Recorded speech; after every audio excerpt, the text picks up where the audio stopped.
What's up, everybody? Don't do anything you ever dreamed to be complete. Just what's up, everybody? Just jamming. Oh man, what's your arms around me? What's your feelings? A woman is just beautiful. Art is beautiful.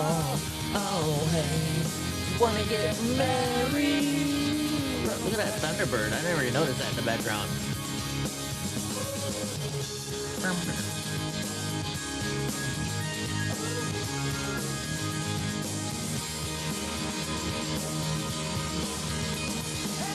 Do anything you ever dreamed to be complete. Then this pieces to nothing.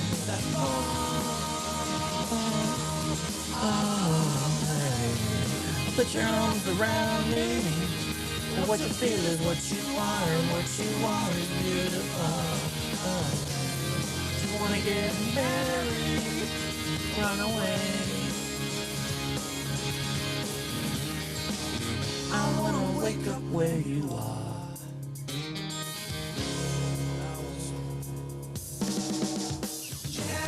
Do anything you ever dreamed to be complete. Nothing at all. Do anything you ever dreamed to be complete. Nothing that's all.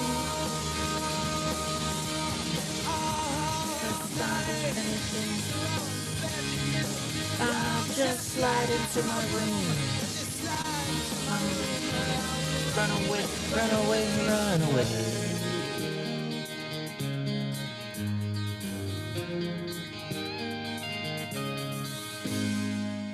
All right, now, I always listen to a song before I start playing. Dang it, I thought I was going to get rid of that. I put the fan way the hell over there, but I can still hear it. Okay, let me turn the fan off. Can you hear it now? Nope. All right, there we go. I guess I'm just shit out of luck with the fan. I got to get a ceiling fan. That's what I got to do. I'll go get a ceiling fan next time I'm in.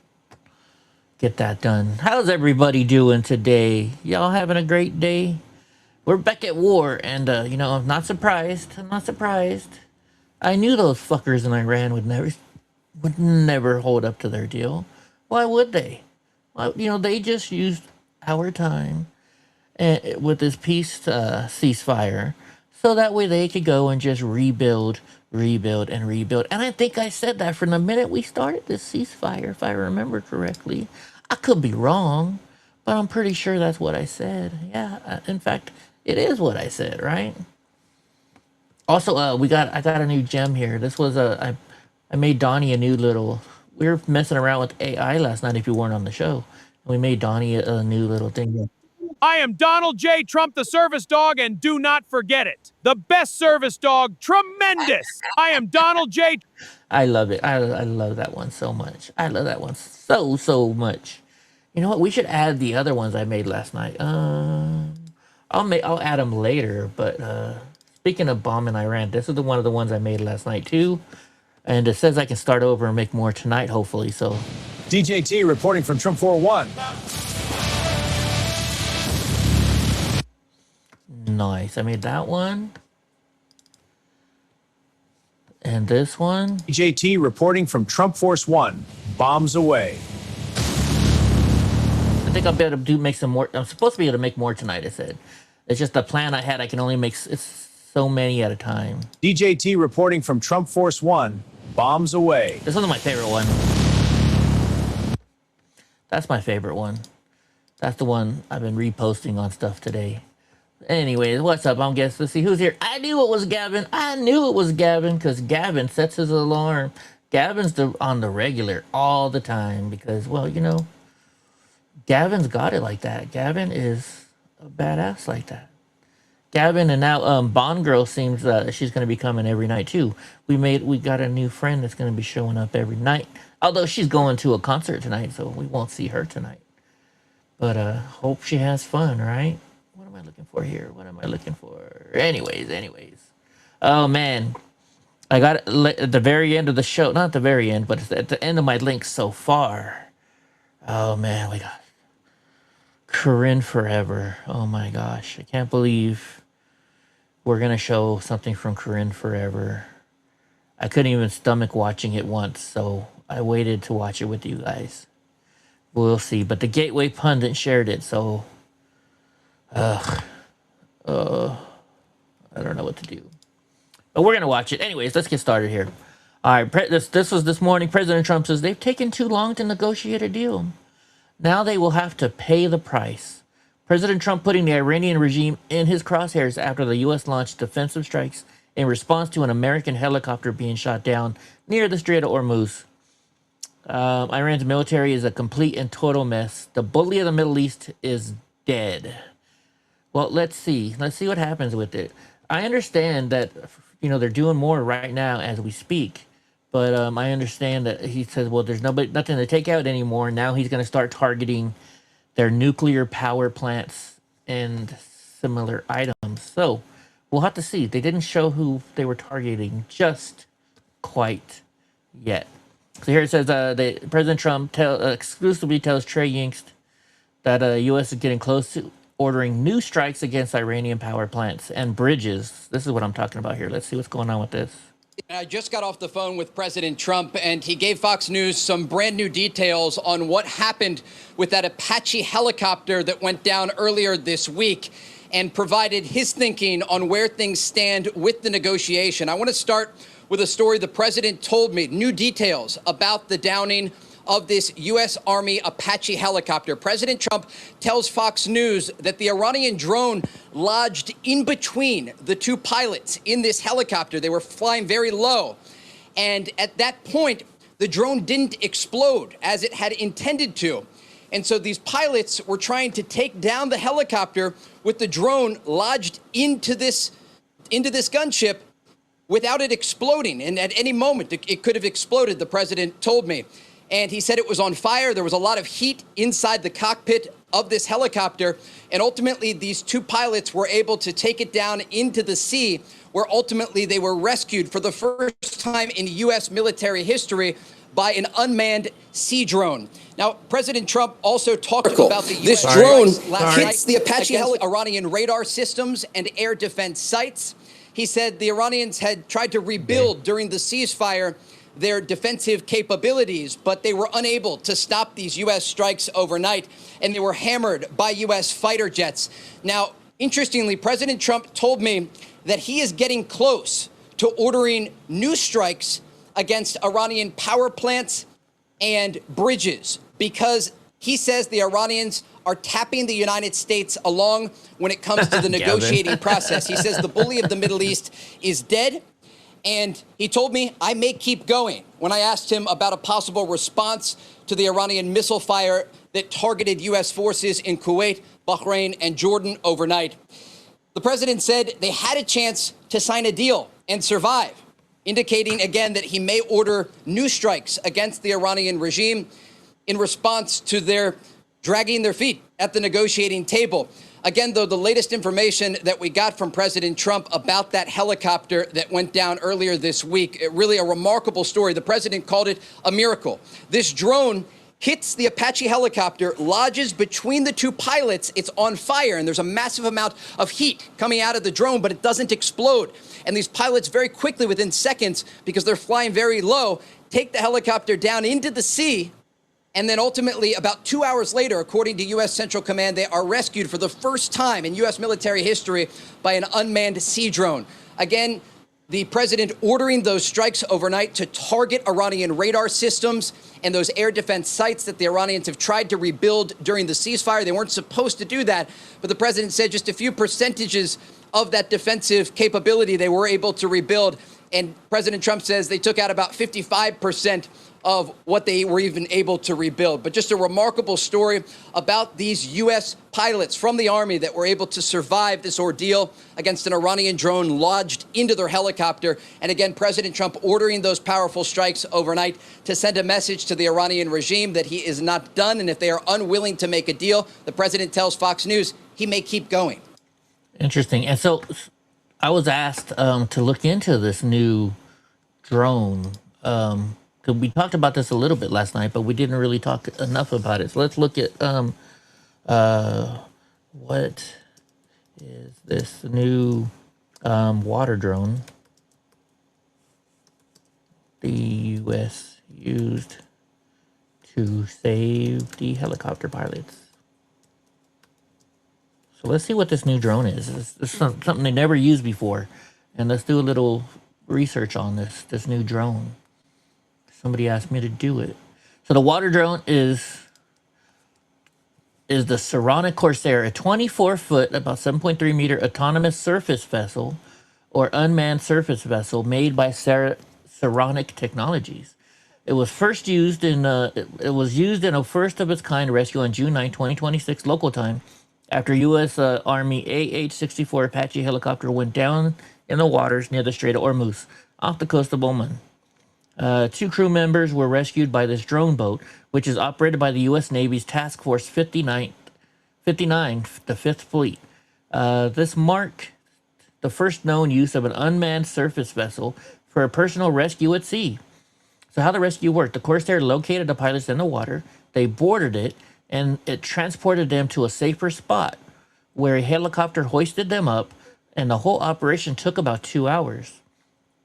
So it's 24 feet long, it has a range of over 1,000 nautical miles, a payload up to 1,000 pounds, so it can carry people, gear for rescue or other missions. 35, excuse me, I'm whistling. 35 plus knots, around 40 miles per hour.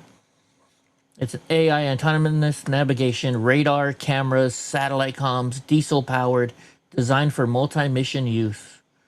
This is what it looks like, I guess. Look at that thing. So Task Force 59, based in Bahrain, focuses on unmanned systems and started deploying Corsairs in the region in late March 2026.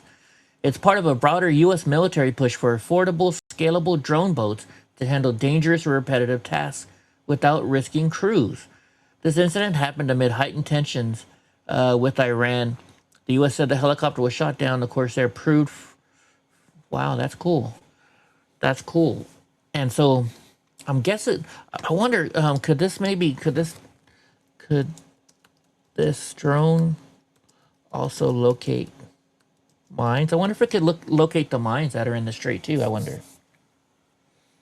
Let's see. Because you know they're trying to plant mines out there. Yes, the Corsair could locate mines, or at least has strong potential to do so with the right sensors. It's built flexible, open architecture, high big payload. There's integration with various mission-specific sensors and systems, including hull-mounted ones for underwater detection. Mine Warfare Association have publicly highlighted adding hull-mounted sensors to the Corsair specifically to improve detection, classification, and neutralization of underwater threats like mines. This would enhance real-time data and situational awareness. It already has 363-degree passive sensing, cameras, radar, etc. for surface and ISR missions, which can support mine hunting when paired with sonar or subsea tools. It is not primarily a dedicated mine hunter out of the box, like the Navy's specialized MCM USVs that tow sonar sweeping gear. However, its size, speed, range, autonomy, and modularity make it well suited for the adaptation, right? You would think this would be great for that, because you wouldn't have to worry about people actually getting killed by these mines. Interesting facts. I'm glad my friend asked me to look into this. All right, so last night, get this, President Trump invited all the hardworking men who renovated the reflecting pool to the Oval Office. And I'm saying it says only men, probably because there was only men working on the project. So don't get all pissed off about it. Now, Mr. President, if I have you sign the OU hat, would you say boomer sooner? I'll do it. There's only one. Man, I wish I could go there. It's going to be great. That is cool. That's pretty awesome he did that. I really appreciate it. So the 2 teams are good?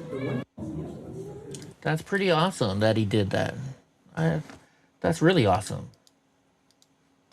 That's our president, right? He's the president of the people.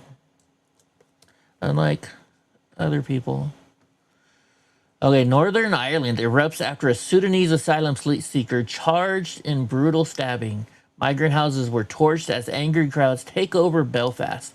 You know, The reason I'm showing you this, it's not really American stuff, but this is what could be coming to America. This was what could be coming to America. Hello. All right. Hundreds of demonstrators took to the streets of Belfast on Tuesday night after a Sudanese asylum seeker was charged with a brutal knife attack that left a local man with serious injuries. The protest erupted after footage of Monday night's attack circulated widely online, sparking further anger against mass migration. Police deployed armored vehicles as crowds gathered in several parts of the city. Some vehicles were set on fire due to the unrest, including a bus, while clashes broke out between protesters and officers. There were also reports of protesters breaking into migrant houses and setting them ablaze. Let's see this. I guess there's no sound.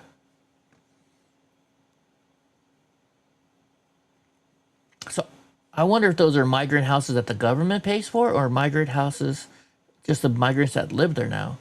Protesters in Belfast are going house to house looking for migrants and evicting them. We're all shouting like fuck.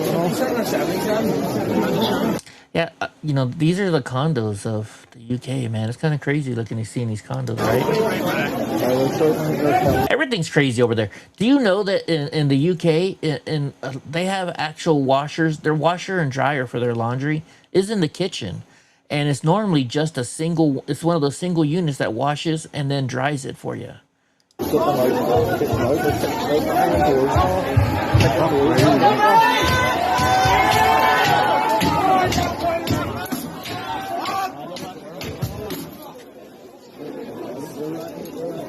I wonder if this is an area where there's a lot of migrants.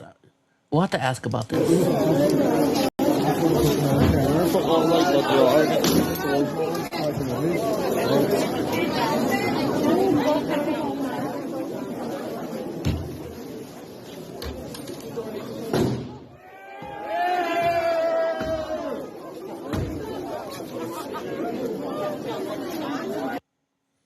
Hold on, let's look that up real quick. This is coming to our area, folks. If we keep letting all these aliens in, let's see. Why were they doing this to these, or this specific area? This specific area, is it where they put the migrants? Or is it housing paid for by the government for migrants? You know, because this is the truth with Daddy Block Films. We want to know this kind of stuff, right? You think it's going to get crazy over there, Gavin? Probably, bro. Probably. Especially because Belfast is Ireland, right? I mean, those people, you know, those guys are wiry. They get drunk and don't mess around. It's a residential street in Belfast where local protesters, many masked, went door to door targeting houses they believed housed migrants. Okay, why this specific area? Come on, get bigger. That's what she said.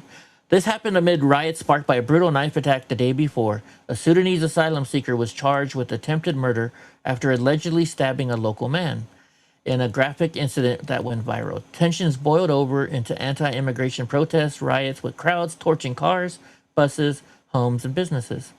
Protesters circulated addresses online claiming they were migrant houses and went looking for foreigners.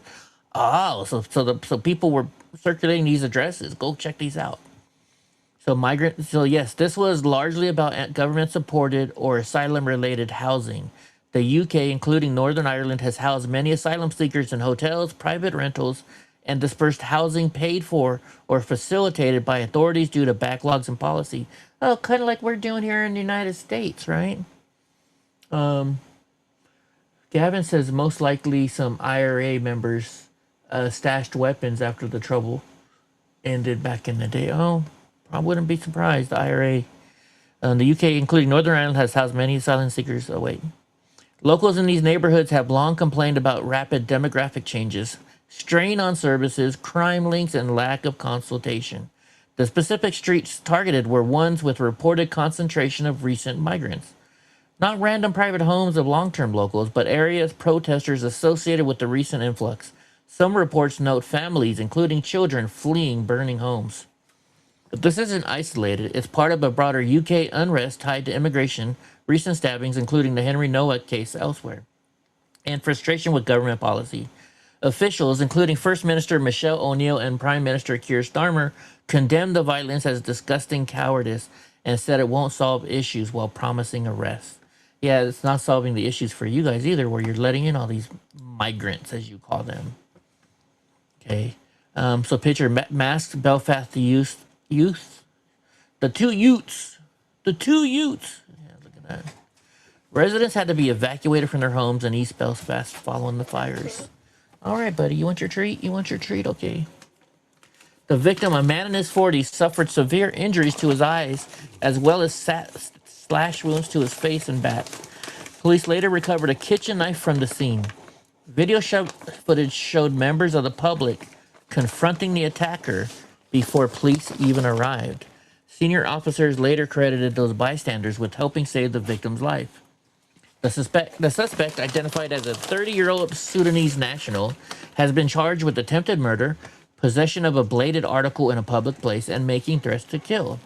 He is due to appear before Belfast Magistrates Court on Wednesday. Police said the man was granted leave to remain in the United Kingdom in September of 2023 after claiming asylum. He had arrived in Belfast from Dublin earlier that year after flying into Ireland from Paris. The incident comes amid growing public fury over Labour government's refusal to stop mass immigration, as well as a series of high-profile violent crimes, including migrants across Britain. I understand that last night's attempted murder will leave people feeling a range of emotions from fear to anger, said Chief Constable Ryan Henderson. I appeal for calm and the safety of all our communities in response to this. Chief Constable John Butcher said the suspect was not previously known to police, and there is no trace of the suspect on any of our national security databases, and he was not known to the police service of Northern Ireland. Of course not. Excuse me, of course he wasn't. Man, what do I got going on here? Of course he wasn't, you know, because they don't want us to know about these. They're not going to do a study of illegal aliens that they let into their country who are bad people. That would make them look bad, right? All right. I guess we watched this already, but let's watch it again. That went down earlier this week and provided his thinking on where things stand with the negotiation. I want to start with a story the president told me, new details about the down. Oh, no, this was the exact one we watched already. Okay. Moving on. Because we're moving on to the street of that deluxe apartment in the sky. Our Michigan Appeals Court vacates convictions against Joseph Morrison, who was sentenced in an alleged plot to kidnap Governor Whitmer. You had told me about this last night, right, Gavin? Was it? I know somebody told me about this last night. I think it was you. We finally found it. A Michigan appeals court vacated the convictions of Joseph Morrison, convicted and imprisoned for his role in the alleged plot to kidnap Governor Gretchen Whitmer. Morrison was a founding member of the Wolverine Watchmen, a Michigan group that was set up by the FBI in an insane plot to kidnap Gretchen Whitmer, a plot that was created by the FBI and paid for by the FBI. The ringleader in the plot to kidnap wretched Governor Gretchen Whitmer was an FBI informant. He was planted into the group and was the one who pushed the entire freaking plan. Gavin says, yes, this was me. Yeah, I couldn't find it last night right away, so luckily we found it today. The FBI was spying on lower middle-class Americans and setting them up on terrorism charges. Pete Musico, Joseph Morrison, and Paul Bellar. The FBI then later arrested one of their own informants in the plot. This was occurring as Antifa, BLM rioted, burned, and pillaged cities across the United States in 2020. On Tuesday, a Michigan appeals court vacated the convictions against Joseph Morrison. So it says a Michigan appeals court has just vacated convictions against Joseph Morrison, convicted and imprisoned for his role in the alleged kidnapping plot of Governor Gretchen Whitmer. Morrison was a founding member of the Wolverine Watchmen. Good for him. It says in October 2020, the FBI announced that it had thwarted a plot to kidnap and kill Michigan Governor Gretchen Whitmer, arresting more than a dozen individuals affiliated with various militia groups. What the FBI did not disclose is that they were the ones who crafted the plot and encouraged a small group of Michigan men to attend FTX or field training exercises, militia meetings, many of which were being put on by the FBI. At the same time, a network of FBI informants manipulated them into talking about incendiary things while they were being secretly recorded. The announcement of the charges coincided with the contentious 2020 election, where rampant systemic voter fraud was found throughout Michigan, especially in its absentee ballot programs, in a key battleground state for President Trump's reelection. The FBI gave a major campaign advertisement and political win to far-left Democrats who were claiming that President Trump and his followers were dangerous extremists. President Trump later said about Whitmer kidnapping prisoners, it looks like they got railroaded, which we see they did. Investigative reporter Christina Uso told the Gateway Pundit in 2025 more on the case. What the FBI has never admitted is that they wanted the plot to be a multi-state plot with various militia groups kidnapping governors or storming capitals all at the same time, hoping to sweep up many more individuals who were likely either innocent or who were making idle boasts in response to federal agent provocateurs, but they were unable to get it off the ground. Gavin says, quick, play the lottery because the sky must be falling. Stephen King put his Trump derangement system aside to call the reflecting pool renovation beautiful. Wow, interesting. So it says, what the FBI planning is straight out of the Soviet Union's criminal playbook. Urso told the Gateway Pundit. They were trying to organize these militia groups, make some light connections between them all, and then come in with a major multi-state prosecution, ensnaring potentially many more men. They weren't able to pull that off, and these men were the only ones unfortunate enough to be easy for them to put in prison on false charges. The Whitmer kidnapping plot was the media's 24/7 and used to bludgeon President Trump just a few weeks to go until Election Day. The FBI used at least 12 informants in the Michigan Whitmer kidnapping case. There were 6 defendants and 12 FBI informants identified as the case progressed. I wonder if I know any of them. If any of them look familiar to me. So we later learned that one FBI operative slept with her target, Barry Croft, in the same bed and smoked pot with him during the FBI operation to set up the innocent man. I thought they weren't allowed to do any kind of drugs. Interesting. She was a devoted FBI agent who gave her all for justice. Joseph Morrison, an innocent man, is finally seeing a bit of justice after several years of absolute hell. I hope they have to pay him back for all that stuff. I hope they have to pay him back for all that stuff. That's only in the movies. Yeah, that's what I figured. I watch too many movies. I watch way too many movies. That I do. Now, let's do this. I'm going to use this. We're going to save this real quick. I want this to be my number one. All right, there we go. That's what we got here. What's up next on the news? All right, cover up. Act Blue CEO Regina Wallace Jones just told Congress she will plead the fifth rather than answer questions about the donation verification. Regina replaced Aaron Hill as CEO to bring credibility to the beleaguered fundraising arm of the Democratic Party. Why do you guys use these freaking words that we don't know what they mean? Come on. Stop trying to act big like you know words. Let's see what this word means. To harass or be. So be beleaguer.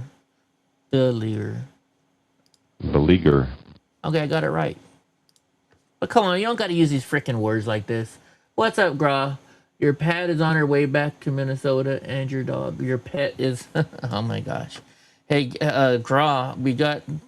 Guess who's in the news? We've got Corinne Forever, your favorite person in the whole entire world, coming up later in the show. Oh, my goodness. I can't believe Gateway Pundit shared her, but... I think it's funny, actually.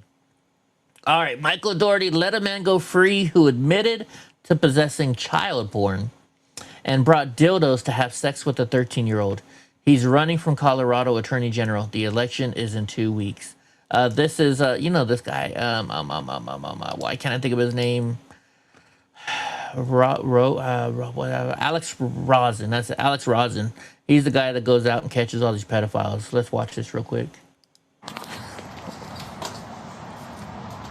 Well, Gra normally falls asleep before the end of the show, and I have it towards the end of the show, so Gra won't be here. So maybe this will keep him to watch the whole end of the show. All right, what's up, guys? This is William McRoberts of Longmont, Colorado. Wanted to meet a dad and daughter to have sex with both of them, and had probably the biggest scat fetish, even more than Colin McGuire, than we've ever seen. He wanted to literally eat the poop of a 13-year-old girl and help her shit. He wanted to eat her feces? And, you know, drink it. I mean, just disgusting. I mean, literally just one of the grossest people I've ever talked to in my life. And as you all saw, he brought one black dildo, one yellow dildo, tons of condoms, diapers, gloves, and all that stuff. Cops came. They're seizing everything right now. They're taking his phone that he admitted had child pornography on there. Unfortunately, because of the liberal kingdom of Colorado, Boulder County, there's going to be no arrest made tonight. That is not the fault of the officers right here. They did a very thorough job on everything. As you see, taking pictures right now, going through stuff, they're taking everything. But the probable cause to arrest this guy is off the charts, and unfortunately, due to the liberal policies of the Boulder County District Attorney's Office, this is what we're getting. I mean, this fucking literal shithead is back on the streets for God knows how long, until they decide to press charges on him. So we're going to ask everybody in Longmont to share the shit out of this video. Again, not the fault of these officers right here. They're doing a very thorough job, and I mean, I think everybody here wants him arrested. But, you know, it's just people sitting in the comfort of their own home just making one call saying, don't arrest him, when this guy's out on the street, you know, literally around a bunch of children right now. So, sickening, but that's Boulder County for you. So share this around. Let's hope he gets arrested soon. The volume is low.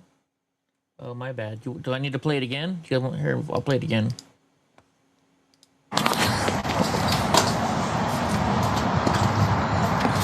All right, what's up, guys? This is William McRoberts of Longmont, Colorado.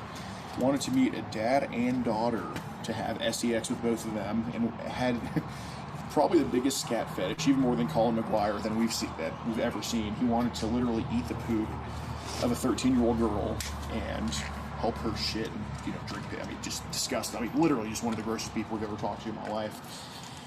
And as you all saw, he brought one black dildo, one yellow dildo, tons of condoms, diapers, gloves, and all that stuff. Cops came. They're seizing everything right now. They're taking his phone that he admitted had child pornography on there. Unfortunately, because of the liberal kingdom of Colorado, Boulder County, there's going to be no arrest made tonight. That is not the fault of the officers right here. They did a very thorough job on everything. As you see, taking pictures right now, going through stuff, they're taking everything. But the probable cause to arrest this guy is off the charts, and unfortunately, due to the liberal policies of the Boulder County District Attorney's Office, this is what we're getting. I mean, this fucking literal shithead is back on the streets for God knows how long, until they decide to press charges on him. So we're going to ask everybody in Longmont to share the shit out of this video. Again, not the fault of these officers right here. They're doing a very thorough job, and I mean, I think everybody here wants him arrested. But, you know, it's just people sitting in the comfort of their own home just making one call saying, don't arrest him, when this guy's out on the street, you know, literally around a bunch of children right now. So, sickening, but that's Boulder County for you. So share this around. Let's hope he gets arrested soon. Just insane. He brought 2 dildos, condoms, diapers, and more to have sex with a 13-year-old girl. Despite that, he was let go due to Boulder County DA Michael Doherty cutting him loose. William admitted to being in possession of child porn as well. All right, I gotta share this. Oh, wait, here's more pictures of it.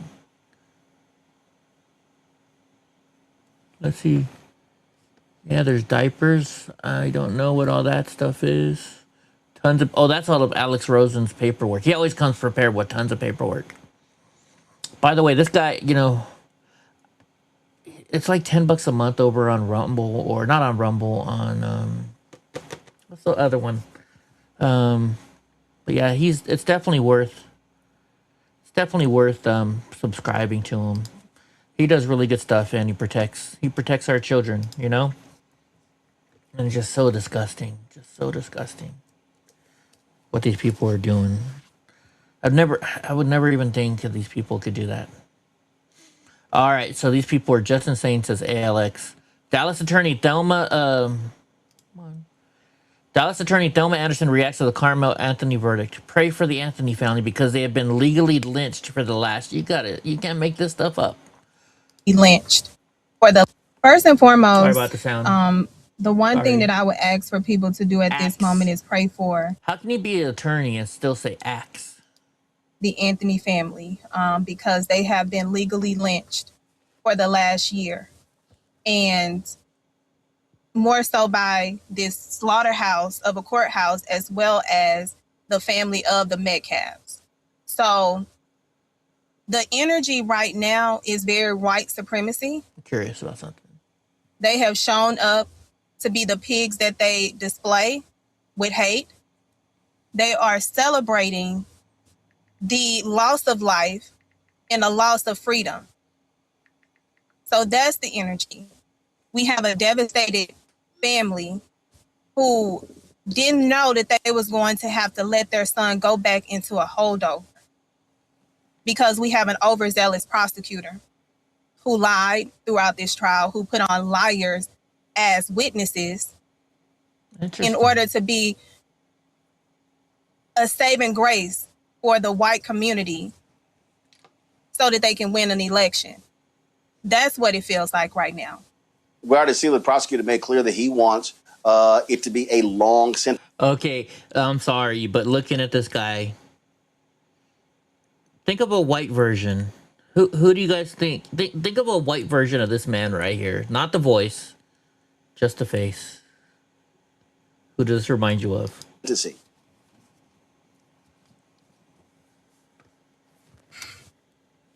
What I heard from this man today is indicative of why it's important that it's people that look like us that are in courtrooms like that. This man disregarded human life the entire trial. He invoked race. He equated Dallas County as being the ghetto, opposed to Frisco being safe. They propagandized a photo of. Okay, girl, you used to live in Dallas. Isn't Dallas the ghetto? The deceased with black people around praying, saying this is community. They used us as a prop in order to pitch their lynching. This man has been known to be an overzealous. Gracias Crowder went off on the murder case. I agree 100%. Race white riots are in the horizon, and it's people like this woman right here and Jasmine Crockett, because she's talking shit too, and everybody else that's gonna cause it. Dallas prosecutor, when it comes to us, he see us as what was the statement that free labor. Please don't get back. That's what he see us as. So I'm not surprised that this prosecutor, who has unethical background, would get up there and ask for the max when he know that this was self-defense. Okay, how about this? So I don't think you guys are seeing what I'm seeing. Maybe it's just me. Hold on, where is he? Where's the dude that was talking? That dude. Okay. Imagine this dude asking for a courtesy water. It reminds me of him. I don't know why, and I'm not trying to be rude or mean or something. He looks like the black version of that person. I'm just, I got to see him this weekend. Shake his hand, give him a hug, say hi to him. It was good to see him again. All right. Just now, President Trump speaks before signing a $70 billion funding package for the heroes of the ICE and the Border Patrol. They're heroes. What they have gone through is to keep us safe.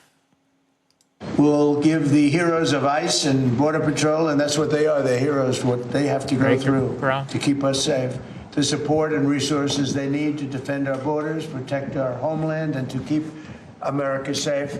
I want to thank Speaker Mike Johnson. He's incredible. Where is Mike Johnson? Right here. Mike, you're doing an incredible job. Not a big majority. Just rather have 40 or 50. I don't think you'd know what to do. We have. He'd say, "What are we doing?" That'd be no fun. He's done an amazing job. We'll give the heroes of ICE. Amazing job. What an amazing job.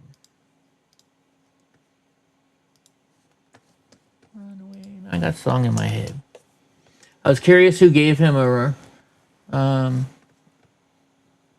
probably rented a car. He probably rented a car, would be my guess. He does that sometimes. All right, this is insane. Have you guys seen this one yet? Have you guys seen this? This is just totally insane. So this black dude rolls up on it looks like just a homeless person. And I think this guy just wanted to punch somebody. So black guy punches a random white man in the face because he thinks he was on the Carmelo Anthony's jury selection. He also threatens his life saying, "You're going to die." I don't think this had anything to do with him thinking he was on the jury. I think this man just wanted to go around and start shit and be a stupid ass dumbass. Dumbass. To, just to start shit. Hey, wasn't you on jury selection? No, he wasn't. Man. No, he wasn't. Seriously. This was in Florida? No, he wasn't. He was on jury selection. No, I ain't been on that. He's a vet, dude. He's a vet. He's a vet. He ain't been on jury selection. I ain't worried about that. Fuck you. You gonna die. Quit, dude. You on jury? Wasn't you on jury? No, he wasn't. He wasn't. You on jury selection? He wasn't. You was on jury selection? No, he wasn't. Oh. No, he wasn't. Not for Anthony, not for Carmelo Anthony. Oh. All right, my beat. I thought you was on jurisdiction for Car. No, apologize to him, dude. My beat. He really fucked you up. Man, what? I'm The fuck?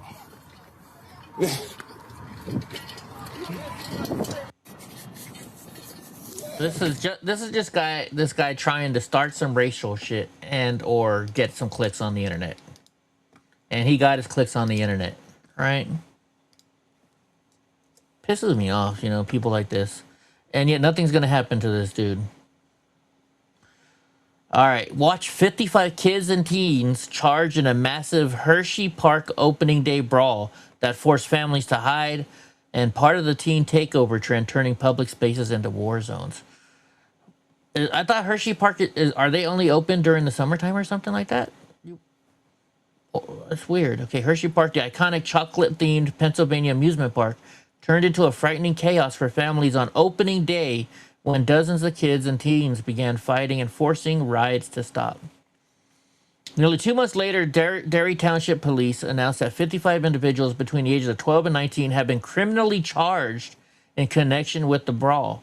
Just 3 of those charged are adults: Omar Ibrahim, 19, Jerome Ross III, 18, and Quanique Williams, 18. Charges include simple assault, conspiracy, theft, failure to disperse, disorderly conduct, aggravated assault, riot, and other misdemeanor and felony offenses. The incident took place on Friday, April 3rd, during the park's 120th season opener. Park security reported multiple groups of teenagers fighting.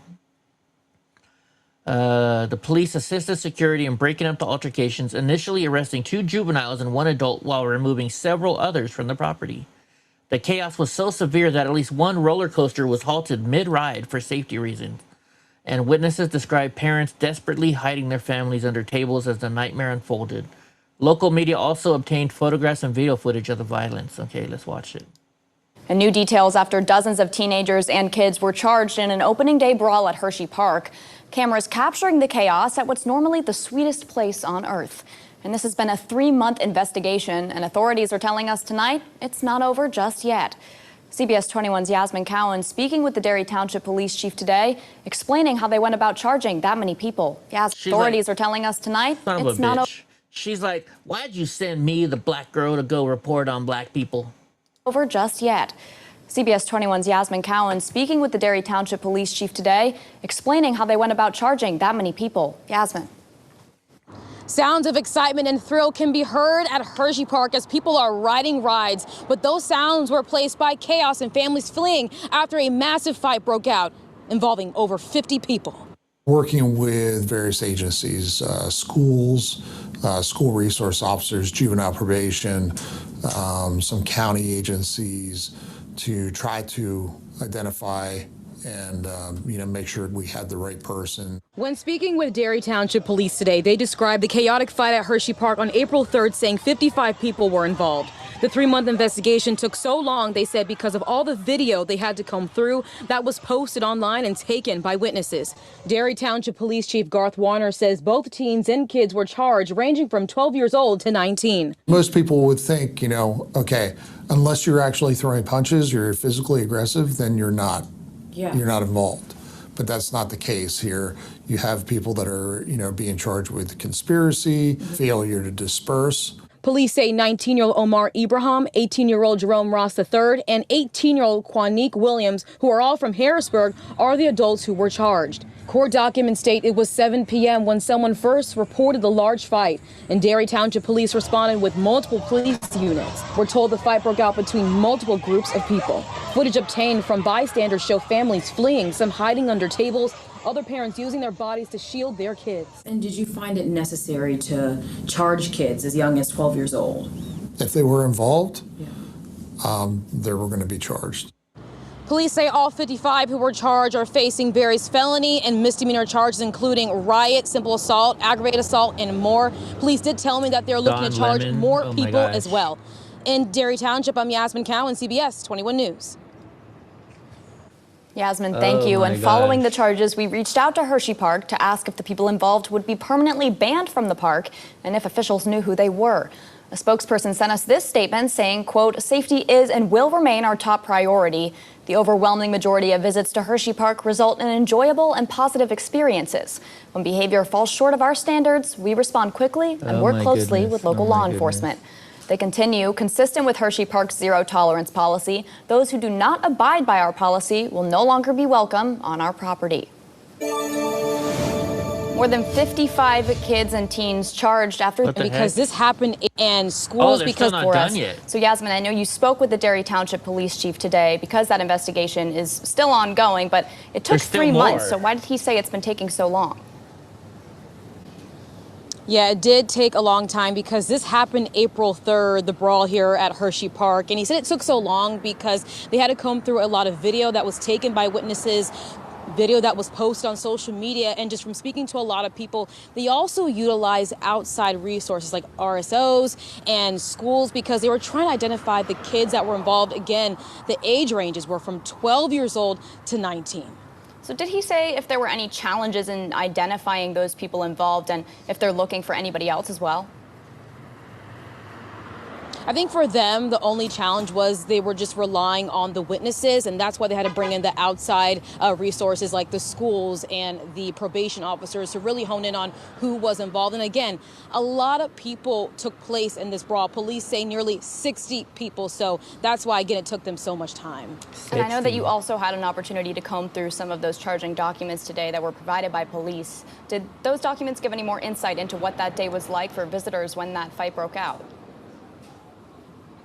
Yeah, so I know a lot of us saw the social media video of that fight, but court records state that there were two fights that happened here, one on Looper Hill and towards the cafe at Hershey Park. And families said they had to put themselves in front of their children to shield them from the fight. They hid under tables, and many were trying to run away from this. I mean, it was quite chaotic.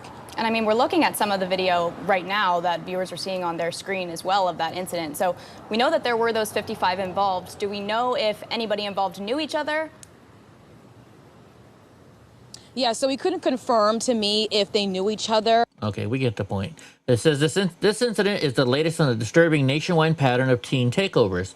Large gatherings of juveniles organized via social media apps like TikTok, Instagram, and Snapchat that frequently spiral into violence, vandalism, theft, and general mayhem. Promoted with hashtags and flyers, these events have overwhelmed public spaces from malls and beaches to restaurants and parks, often leaving businesses trashed and families in fear.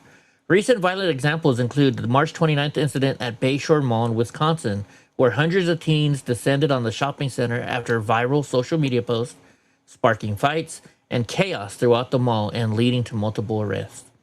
On May 16th, at least 10 teenagers fought inside the Navy Yard Chipotle in Washington, D.C., throwing chairs at customers who scrambled for safety, prompting the FBI to join the investigation. A teen takeover at Tampa Park, Florida, on May 8th erupted into fights and disorder, resulting in 22 arrests by Tampa police. Later that month, around 1,000 teenagers flooded Icon Park in Orlando on a Saturday night, causing fights and prompting 9 arrests on charges including battery on an officer and trespassing. Let's see this one. This is the Florida one, I think.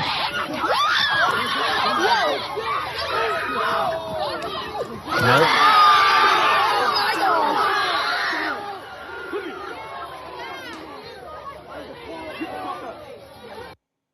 Wow, just insane.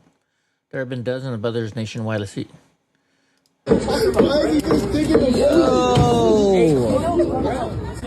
Oh, so this guy's holding the guy back while this guy punched him.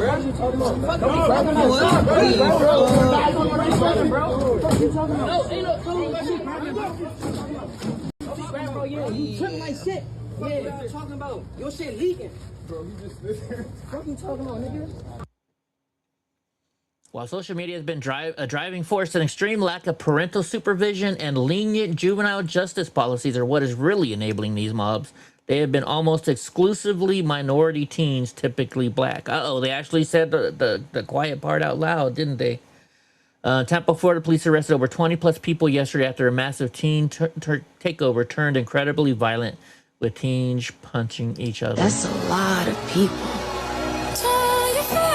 What the heck? The way they ran, there must have been a shot fired or something. The way they ran, right? Florida doesn't sound like the safe haven for people leaving California that everyone says it is. I'd agree after seeing this stuff. In many cases, participants face minimal immediate consequences, encourage copycat behavior. What's this one now? Oh, that's that same one. Oh my God. It's like just insane. To get serious about stopping this behavior, many are calling parents to be held criminally liable for their teenagers' antics. I agree. I'm not a parent by any means. But yeah, I think you guys, as parents, if your kids are out there doing stupid shit, you need to be held liable for what your kids are doing. Because you're the one that teaches your kids, for the most part. You know, you're the ones letting your kids get away. And let's be real here. When I was younger, you know, I had a friend, Q. He was a thief. He stole from everywhere and anywhere. And he stole from Kmart one day, and his mom worked at Kmart.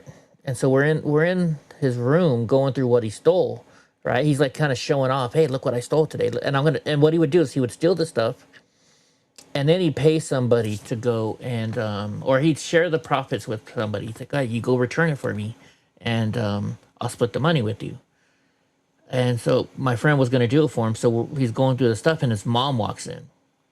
And his mom was like, Q, what the fuck you doing? And so she's like, God damn it. Why are you stealing this cheap shit? If you're going to steal this. And she started telling his mom, his mom started telling him what the fuck to steal at Kmart.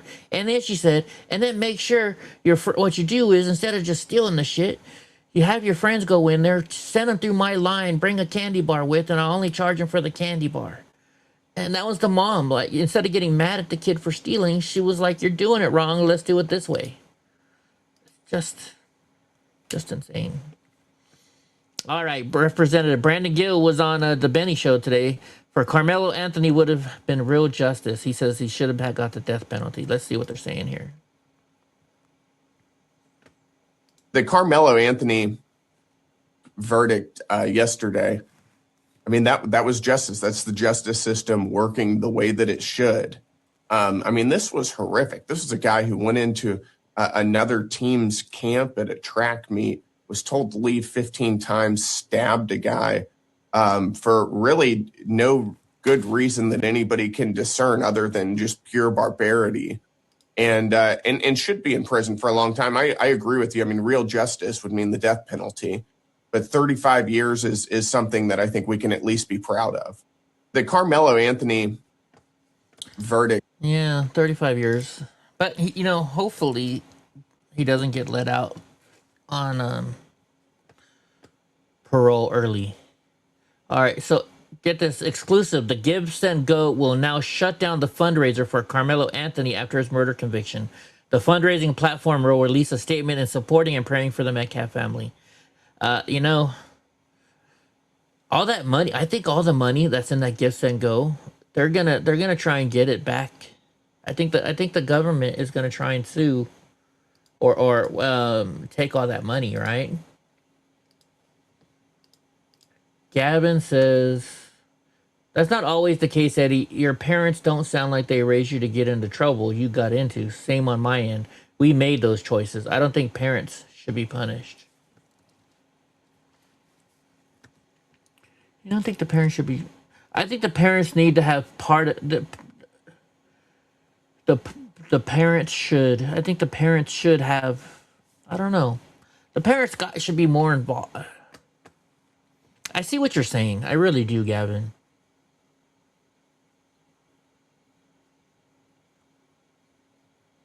But, you know, I mean, I don't know. It's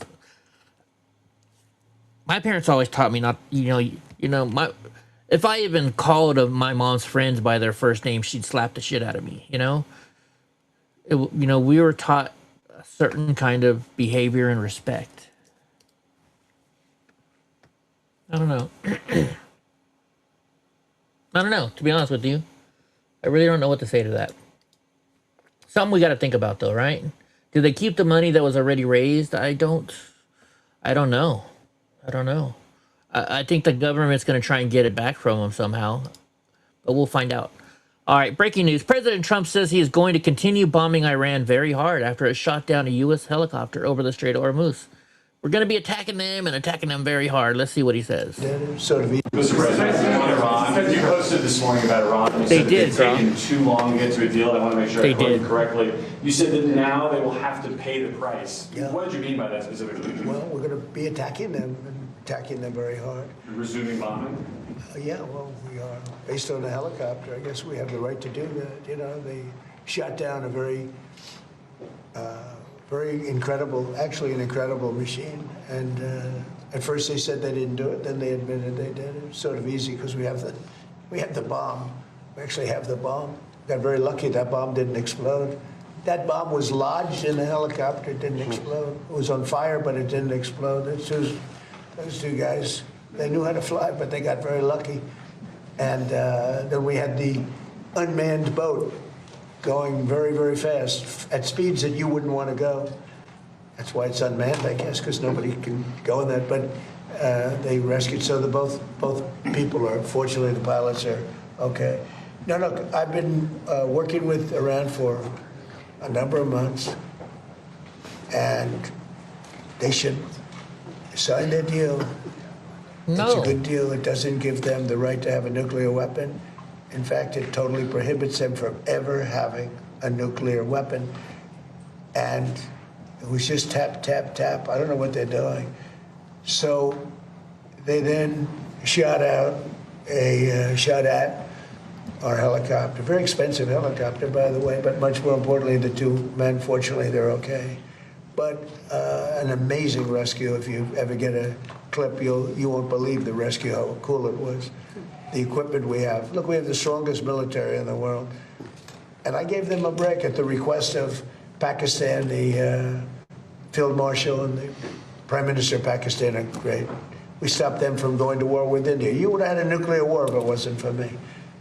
But they became friendly to me, very friendly, and they're close to Iran, and they worked, and they still are working on trying them to do what's right. But we want a deal that's meaningful. We want a deal that works. We don't want to just have a Barack Hussein Obama deal, JCPOA, the worst deal. Okay, and you guys know me. I don't think we should make a deal with them anymore. I think they should be bombed to smithereens. In fact, hold on, let's play my little video again that I made for them.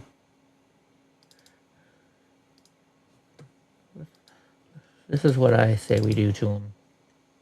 Come on. DJT reporting from Trump Force One, bombs away. That's what I say we do. We can't trust him anymore. We can't trust him anymore. He would. A lot of people were hoping there'd be a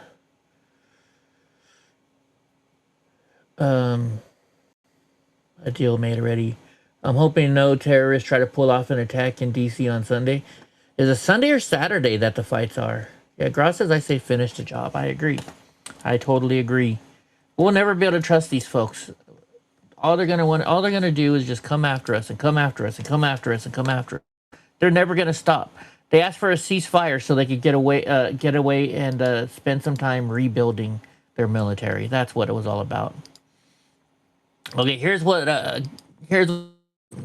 your favorite congresswoman had to say about the Austin Metcalf trial. Awful. Wait a minute, was it a switch? I don't know what he had. It was like it seemed like it was a multi-tool, almost like a Swiss Army. Like with like with the little scissors and everything and whatever. So it was small. Well, I would have argued the size of it alone, you wouldn't even think it's a deadly weapon. And that's forgot he had to the bag.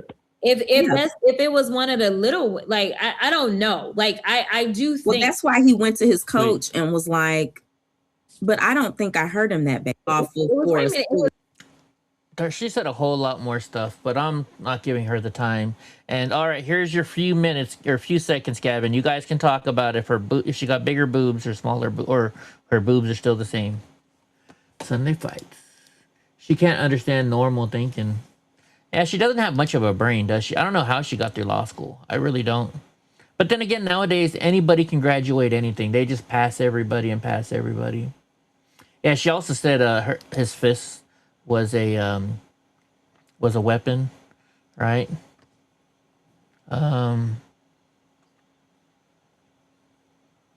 Yeah, she's a dumbass. There is a whole bunch of clips on this, but I didn't want to get all kinds of clips on her idiot mess of a person. We do have another one or two, I think, coming up. All right, this guy, Jonathan Pettigrew, was just murdered on a bus in New York City on his way to pick up his young daughter after asking a rider to lower the volume on their phone.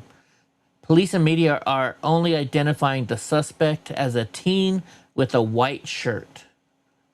I wonder why they're saying it's just a teen with a wine shirt. Guy was going to pick up his kid. And he got murdered for telling him, hey, can you turn down your music? Right? And he was probably sticking, I've been in those situations, and the whole entire bus is like, I wish this guy would shut the fuck up. But nobody's afraid, or everybody's afraid to say anything to him. And this guy was like, you know what? I'm going to stand up for the bus. And because of standing up for the rest of the bus, it sounds like, we don't know the situation, but this is just what I'm guessing, because I've been in those situations before and done something similar. All right, Representative Brandon Gill torches race hustler Jasmine Crockett it looks like for 3 minutes. Oh, let's watch this. Austin Metcalf's mother is the mother who doesn't have a son anymore because this barbarian went over and stabbed him 15 times in the heart. The idea that you've got members of Congress who want to turn things like this and racialize our justice system without any justification whatsoever. I mean, if anything, in this case, this was a black kid murdering a white kid. I think that's where, if there's a racial issue here, that's where the issue is. Not with the fact that, yeah, if you stab somebody and you murder them, you're going to go to prison for a long time. But, it's just another reminder. Thank God Jasmine Crockett won't be here in Washington anymore. Right. Here's the exact quote. We have it up on screen. Black women live in agony that I promise you Austin Metcalf's mother has never lived through. I promise you the Metcalfs have never lived through. So there it is. It's a one time repulsive he just stabbed him one thing time to say. I mean, it's like they're like on some level, it's like they're asking for a completely different justice system that does not look at right or wrong, that simply looks at skin color and says, because you're of my tribe, you'll be innocent no matter what atrocity you commit against the other racial group. I think most normal Americans look at this and they say, I really don't care what the color of your skin is. If you go and murder somebody, you should either get the death penalty or be in prison for a really, really long time. But you've got these idiotic race hustlers like Jasmine Crockett who have no substance to themselves whatsoever.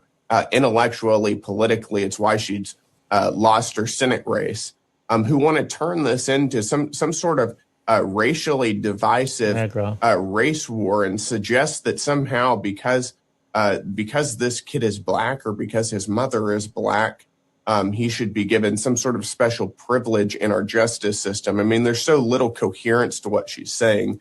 It's hard to take it on. By the way, I found a clip. I haven't watched it, so I don't know much about it. But there's some woman posted. I got the very first interview from Carmelo Anthony's mother and father, and it shows her talking to him, and it's like 2 minutes long. So we're gonna watch that later on, by the way, just so you guys know. Face value, but basically, I think the intent behind it is that there should be two different tiers of justice, and that apparently, according to Jasmine Crockett, if you're of one skin color, you should be treated differently and much more leniently, apparently, than if you have white skin. Which is so gross and as you said, repulsive and antithetical to equal justice under the law, to the way most people view right and wrong. That it's amazing that we have somebody in Congress who actually believes this, but we do, and we deal with it every day. And that, by the way, is you talk about Belfast. That's why we have problems like that in Belfast. You see European leaders who I think have a similar mentality, and they say if a migrant comes into Europe and he tries to behead one of a native European, he's not doing that because he's a barbarian. He's not doing that because he's a bad person. He's doing that because somehow he's been oppressed by European countries, whether through colonialism or through more modern policies. And because of that, we need to be more lenient to them. And whenever you do that, whether it's the Carmelo Anthony or in Europe, civilization unravels. Whenever you don't have swift, severe, and just justice, civilization does unravel. All right, real quick. So Sneaky Pete just sent me a text, and it has to do with you guys talking about Jasmine Crockett last night, kind of, in a way. And his text says, hey, look at this fruit tree. They say it tastes really good. From Sneaky Pete. He sent this text to me. Oh my gosh, you guys. Oh my gosh, you guys. Wow. Oh my gosh. See what you guys started? The knife is sold at Walmart for $18. Yeah, they sell a lot of knives at Walmart, don't they?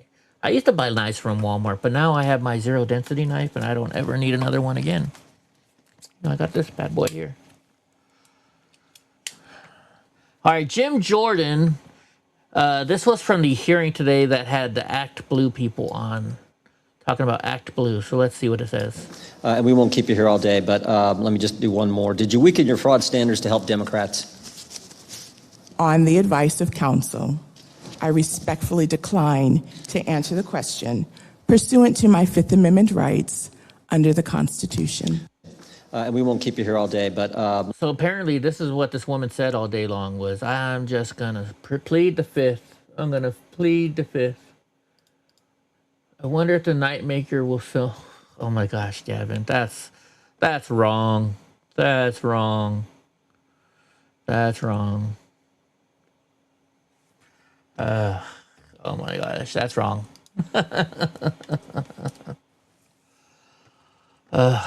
All right, here's a new AI video that came out about the LA mayor race. Gentlemen, ladies, we have a problem. Spencer Pratt is polling at 30%. 30%? He can't make the runoff. I don't care what it takes. So what do we do? Harvest the ballots. Photo ID. Drop Drop boxes.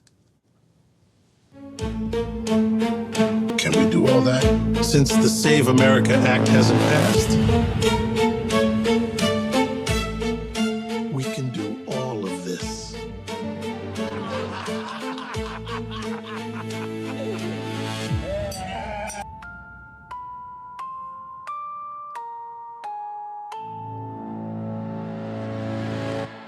Paid for by Rick Scott of Florida.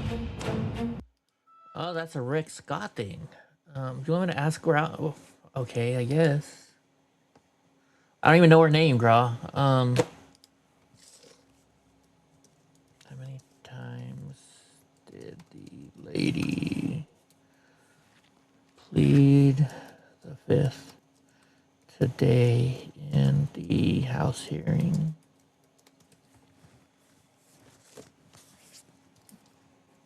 We can ask. I don't know. 22 times. Regina Wallace-Jones, CEO of Act Blue, during her testimony before the House Administration Committee on June 10th, yesterday as of current time, the hearing focused on allegations of foreign donations and fundraising practices. She invoked her Fifth Amendment right against self-incrimination on every substantial question and even basic ones like whether she goes by Ms., responding with variations of on the advice of my counsel, I respect. She even did that when they asked her if she goes by is. No way. Good for you, girl. Losing weight. Good for you. Really good for you. I'm glad. I'm glad. Wish I could lose a whole bunch of weight. All right, Representative Summer Lee protecting illegal aliens as part of my moral code. Let's see what she has to say. Well, I just want to talk to you. You're here fighting for justice for ICE detainees. Can you tell us, many Americans are concerned that members of Congress, including yourself, are fighting harder for, these ICE detainees than actual Americans who are experiencing crime as a result of illegal aliens. Is there a question? Well, why? Why are you doing that? Oh, because I believe in our Constitution. I think that it's important. I think that most Americans, when they're not indoctrinated by right-wing talking points, recognize that an infringement on our Constitution means that they will also infringe your rights. So what we're actually saying is, and what I'm actually fighting for, is that if ICE can, for instance, profile somebody because of their race or their religion or the accent, or if they can pull people off the streets and infringe upon their constitutional rights, then that means that they can also infringe upon yours. It means that you are not safe as an American because our constitutional fail-safes are failing. So what I actually want to do is to restore our actual constitutional principles, that people in this country have a right to free speech, or they have a right to protest. They have a right for instance, to not necessarily just be seized by ICE agents or police without due process of law. All of those things are constitutional provisions, which means that I am every day fighting for Americans. Whatever or however that American got here, however long that American has been here. So is it in the Constitution to protect illegal aliens who entered this country? I think actually it's actually just in my moral code to do that. So that's extra. So as a Christian, I believe that it is my responsibility to protect the rights of all people. I believe that that's what Christ would do because it's what he did. So he demonstrated to us how we should treat other human beings. He said, do unto these, surely what you have done unto the least of these, you have done unto me. So if you have not fed someone who's been hungry, or if you've not clothed somebody who is naked, or if you have not freed somebody who is falsely imprisoned, then you have done poorly unto Christ. And that's actually where that comes from. So that's not a constitutional provision. That's just my God. Thank you. Thank you, Congresswoman. Ugh.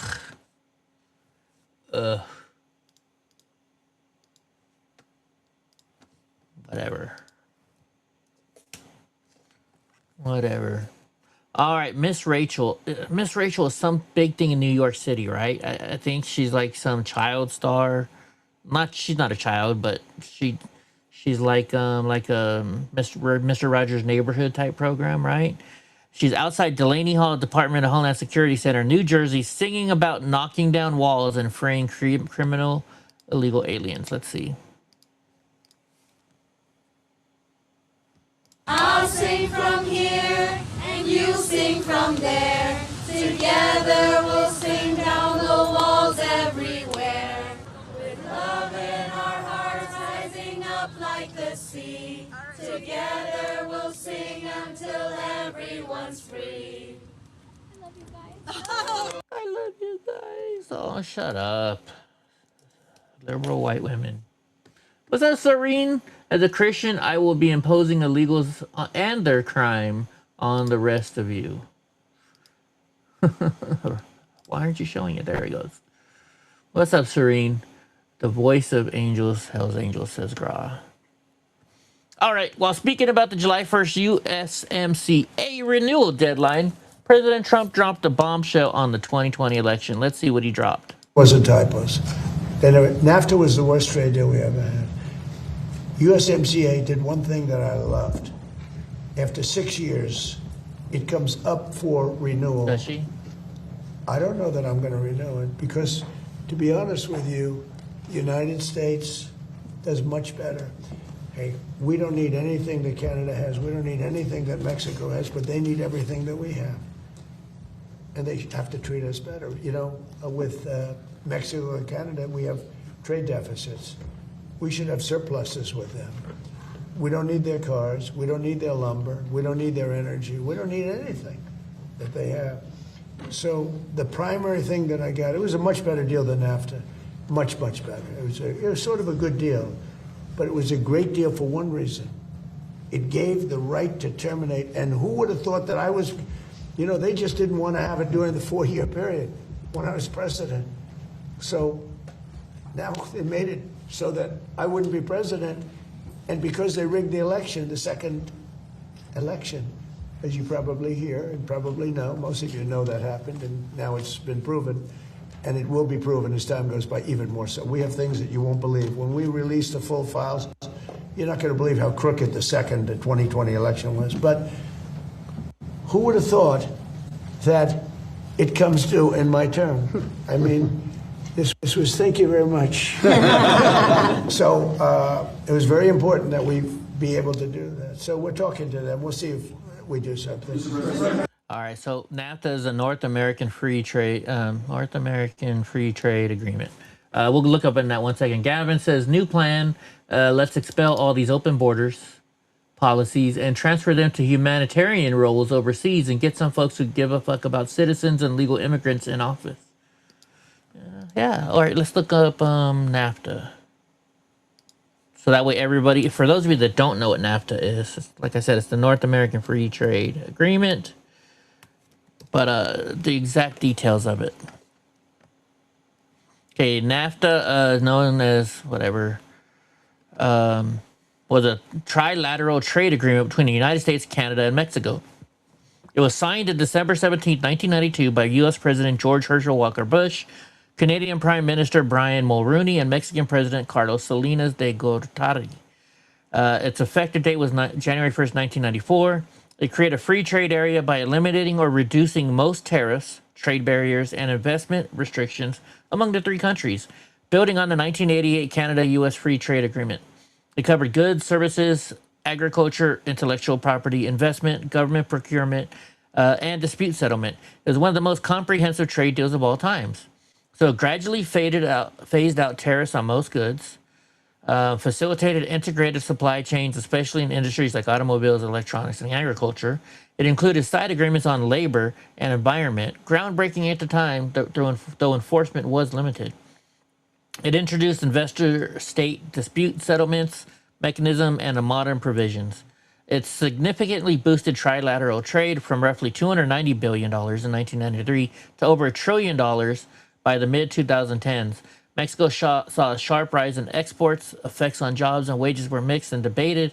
It accelerated existing trends, created gains in some sectors, but contributed to job losses in the U.S. And that's why he wants to get rid of it, to bring back jobs, right? It says it remains ignored, but it sounds like he's going to get out of it, though, right? Gross is the worst deal ever. He actually ended it today? Did he actually end it? Did it end today? I didn't get that from it. I guess if he did, good. Hold on. Well, I can look it up right here. Did it end? I thought he said he was working on ending it, maybe. I thought he said it was working. I could be wrong. No, NAFTA did not end today. It officially ended on June 30, 2020, when it was replaced by the USMCA Accord. Oh, he ended it before, which took effect on July. Today is June 11, 2026. The current agreement remains fully in force. Has built a joint review scheduled to begin on July 1st, 2026, exactly 6 years after it started. This review will assess how the agreement is working. If the three countries do not all agree to extend it by then, it doesn't end immediately. It would trigger annual reviews and potentially expire on July 1st, 2036. Interesting. Gotcha. Thank you, Gavin. You're right. My bad.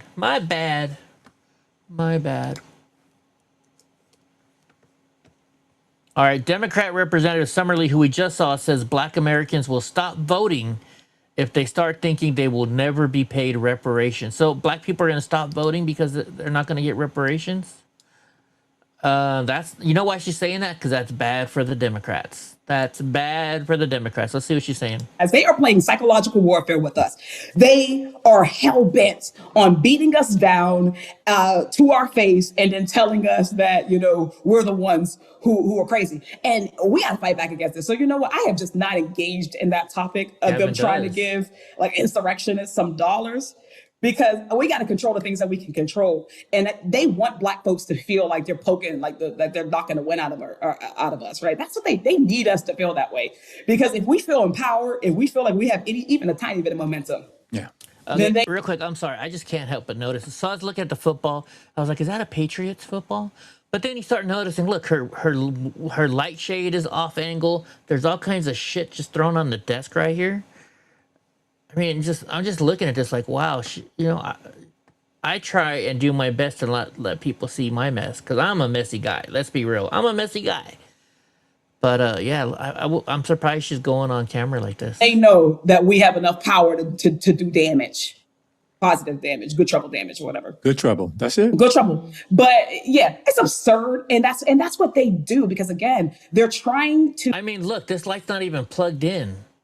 Look, you can see the cord wrapped around it. The cord's wrapped around it because it's not even plugged in. To disenfranchise you. Because if you believe that you're never going to get reparations from your system, then you tap out. And you don't just tap out of the conversation, you tap out of the system. You don't want to vote anymore. You don't participate anymore. And they know that that's how they don't just control Congress. That's how they can get your school boards, your board of supervisors. They want us that far out of the system.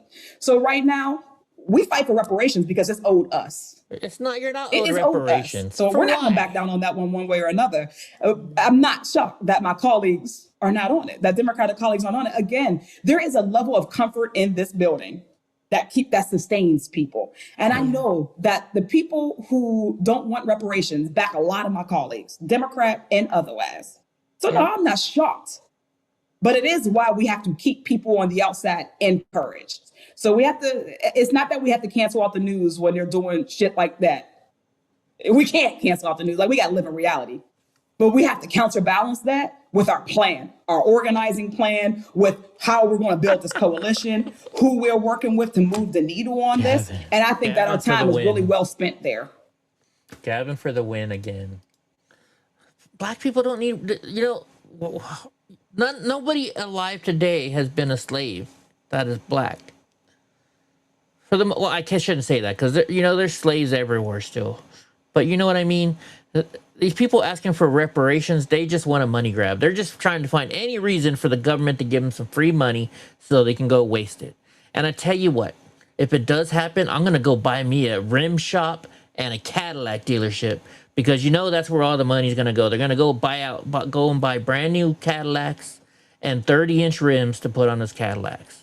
I mean, I saw the other day they had a car show on our On Patrol live show in Atlanta, Georgia, or Clayton County, Georgia. This guy had a Camaro with 28-inch rims on there. You get a super fast car, and then you put 28-inch rims on there that are way too heavy that just take away from your ability to use that car for what it was made for. Gross says, Steven Crowder says they owe us reparations.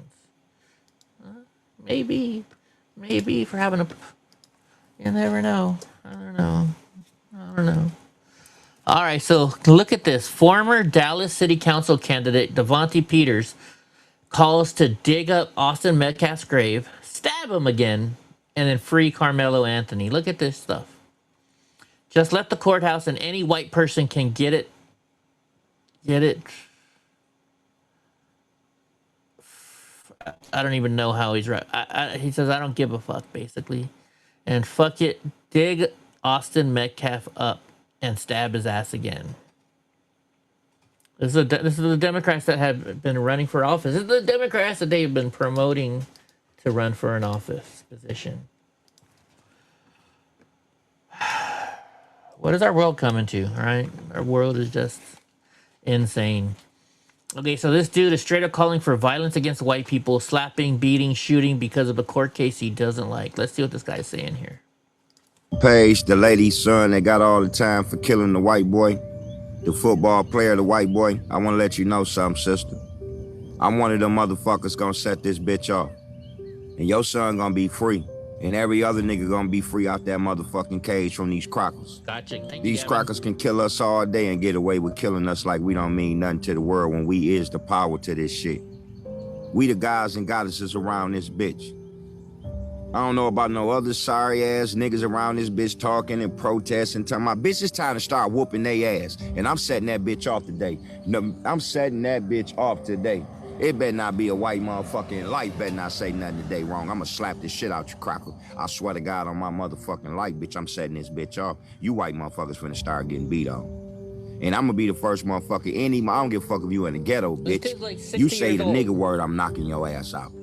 Bitch, you better not say no N-word. It better be brother out your mouth. I wouldn't give a fuck if you a white bitch, a white motherfucking racist ass KKK, a normal white bitch, a normal white nigga. I'm slapping your ass. And if you got a problem with the fuck I'm saying, bitch, you can go and let's put it down. We can throw down. Cause we come in them sundown towns, we tearing them bitches up. And we ain't playing, dog. We got a force that's I'm reckoning with. I'm sick of you motherfucking peasant-mites, man.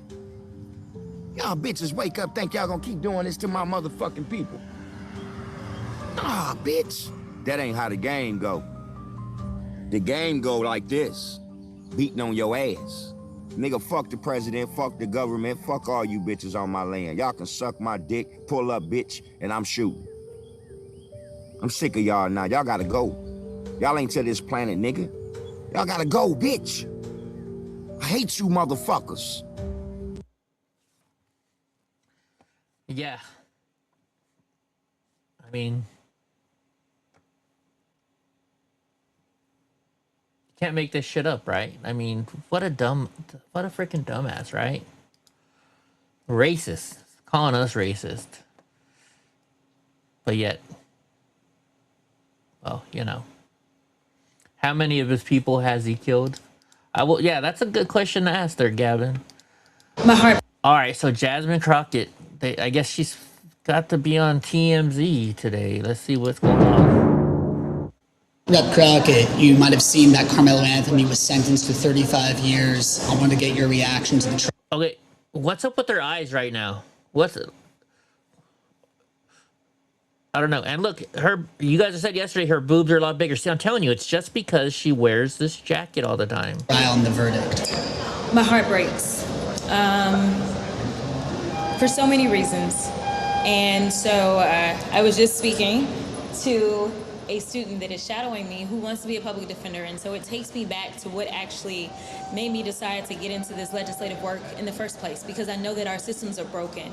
And what we saw with that verdict is the evidence of a broken system. Now listen. Real quick, how come she doesn't sound ghetto right now? She has a wonky eye. How come she doesn't sound ghetto right now? From everything that I understand, which I wasn't at the trial because obviously I got a day job, but it's my understanding that Carmelo ended up stabbing, puncturing, I don't know what this tool was that they talk about, knife, or some refer to it as a tool. You're a tool. He ended up hitting Austin one time, and it was about where he hit him. One time, 2 inches. This wasn't someone who said, hey, let me stab you 5, 6, 7 times. And but that's so stupid. He knew where to stab him in the heart to kill him. It was on purpose. You're sticking up for this guy saying, well, he only hit him one time. It's not like he stabbed him a whole bunch of times. So when you're looking at the punishment range, there's a reason in Texas that it goes from 5 to 99 or life, because you are looking at how intentional, like how bad was this? 35 years for a kid who had decided to go under a tent that was not his team's tent as it was raining, and simply didn't want to be put out in the rain by some random kid that he didn't know, who was larger. See how they try and explain it? Well, he was just trying to stay out of the rain. That's not what the witnesses testified. He went in there and was trying to start shit. Than him? Listen, a lot of people don't know what it is to live as a black person in this country, but just like you can give the benefit of the doubt to so many police officers when they go out and they shoot some black unarmed person, even though they are trained, the fact that there was little to no mercy seen. What's up, Andy? Or humanity seen when this black boy said that I was scared. Or the fact that honestly anybody else who did something with such a small object, all I know is that it wasn't considered unlawful carrying of a weapon because the blade was not long enough. That they wouldn't even say, well, maybe this was more so something that looked like manslaughter. Well, some people might say, why are you even... So on her podcast, she thinks the blade was like this. It was a 5-inch long blade, you dumb idiot. Blame it on the rain. Yeah. Gavin says this is a wild take. Hold on. Let's see what Gavin says. This is a wild take. If someone shot someone one time in the head and killed him, should the defense be, well, at least he didn't shoot him 9 times, right? Right? That's a good point there, Gavin. Bringing a knife like that to attract me. Yeah, people may say that, but walk a day in my shoes and then respond. Because we as black folks say, why is it that people need long-armed guns when we are going out and having a First Amendment? Notice how fast she's blinking, and thank you for the eyelashes. It shows us even more. The body experts say when people blink, the faster they blink, it means they're starting to lie or are lying, right? Protest, but people say that's their right. They are allowed to do that. And again, it wasn't against the law for him to have it. It may have been prohibited by school rules, which he wasn't at his school at the time, but it definitely was not against the law. So you think... Okay, all of us have been to schools, right? You're telling me that when he walked on the school campus, there wasn't a big sign? There's always, when I was in high school in the 90s, you walk on campus and there are signs. All weapons, drugs, and alcohol are prohibited from coming onto this campus. There's signs that say it. Race played a role in the verdict. Oh my God. I know Collin County. So absolutely. Collin County is right north of Dallas County. And I can tell you that I have had cases that I felt like played out differently because of the counties that they were in. And unfortunately, that was not the county for a black boy. So if this were a white boy in his exact same position, you don't think he'd get a 35-year sentence? I would guarantee you it would. Hold on, let's see. Gavin says a kill is a kill.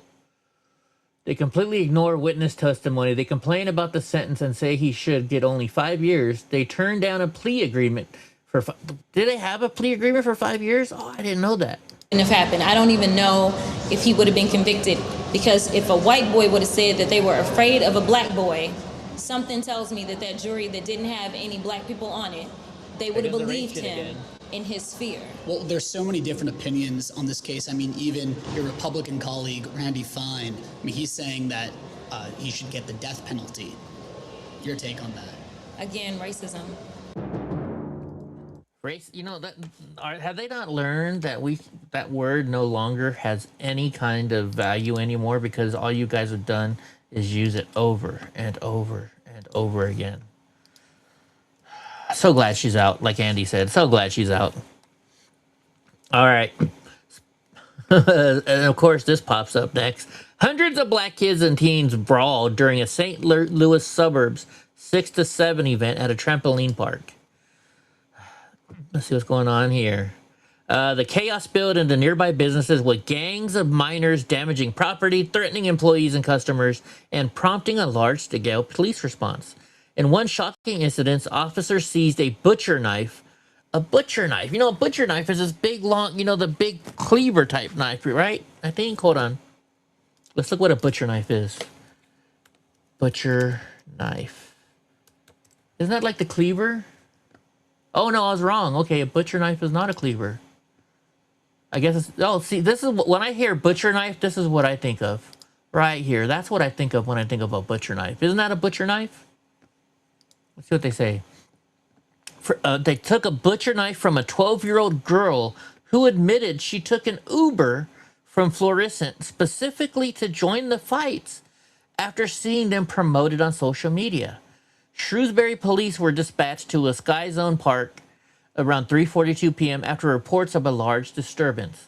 The business host had hosted a 6 to 7 event, a promotion tied to a Gen Z internet meme and the date, but failed to arrange extra security despite anticipating a large crowd. They took it to trial with that's the last one. Juveniles and teens, let me guess, right? Yeah, juveniles and teens. Carla says a butcher knife has a curved blade. And Cyrene says, all the money, it seems, hoped the new home at Escalade was worth it. Gavin says, though, they rented that home. They didn't buy it. Okay, so it says the business, let's see, parents of these kids dropped them off and left, despite parental supervision being required at the event. So they shouldn't have let them in then. Once the trampoline park reached capacity and began turning unaccompanied kids away, the situation exploded outside. Well, let's see. How can we... Let the window up. A battle of the Hold on, let me open this. Oh, it's on Instagram. brawl So we can't... spilling into the Shrewsbury parking lot.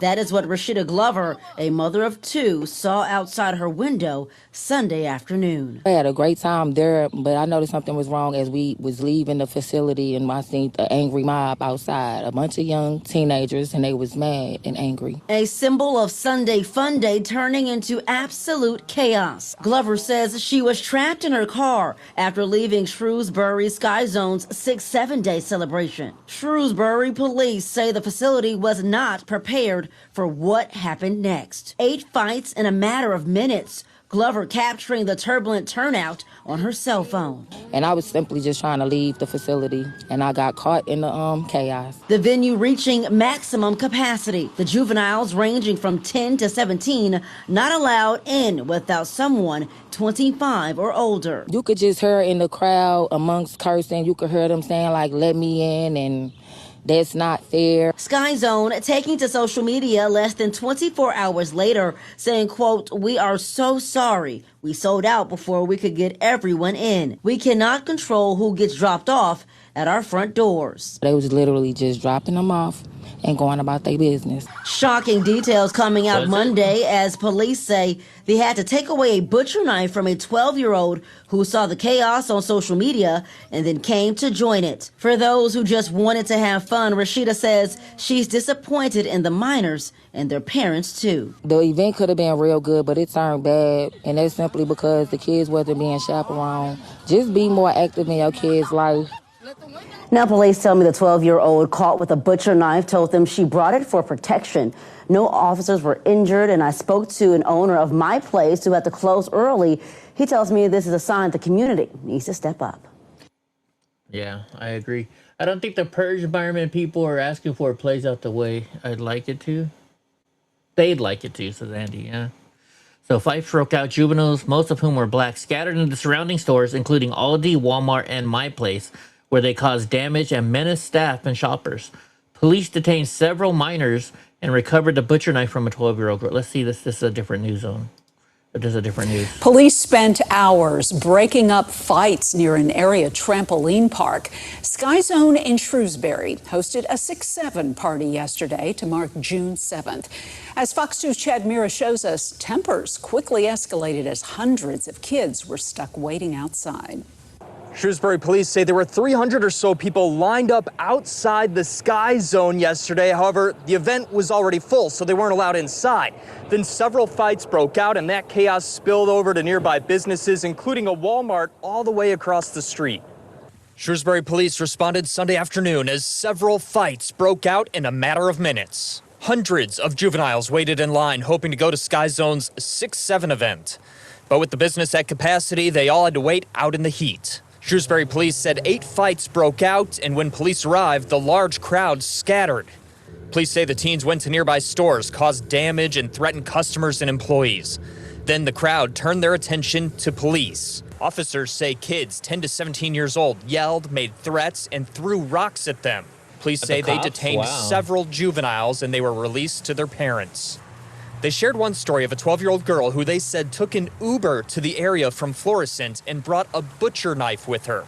In all the chaos, no one was hurt. Sky Zone shared a statement calling the 6-7 party a success. It said in part, quote, "Our rules are not optional. We cannot control who gets dropped off at our front doors, but we can..." Our event was a success. We only had about 8 to 10 fights outside. This is a great... control who is allowed to enter. It's referring to a rule that requires kids to have a parent or guardian with them. It's not the first case like this involving Sky Zone in our area. At the very same location in February 2025, police responded to a fight inside of Sky Zone. Then, last November, at the Baldwin location, police say things became disorderly when a large crowd showed up to an oversold event at their Sky Zone. Shots were fired that night. To give you an idea of what police were up against, they got that initial call around 3:40 in the afternoon. The scene wasn't cleared until 6 hours later. Reporting in Shrewsbury, Chad Mira, Fox 2 News. Wow, 3 hours. Oh, here's some more footage. Let the window up. A battle of the brawl. Okay, I'm not going to play another news. St. Louis juvenile rampage included Sky Zone, Aldi, Walmart, and My Place being affected by a lot of people. And the truth comes out. Youth were dropped off thinking they could be excluded from the rules. No parent ID, no admittance, period. Sky Zone checked IDs, reached capacity. Many got upset, took their anger to surrounding stores, parking lots, and destroyed anything in sight.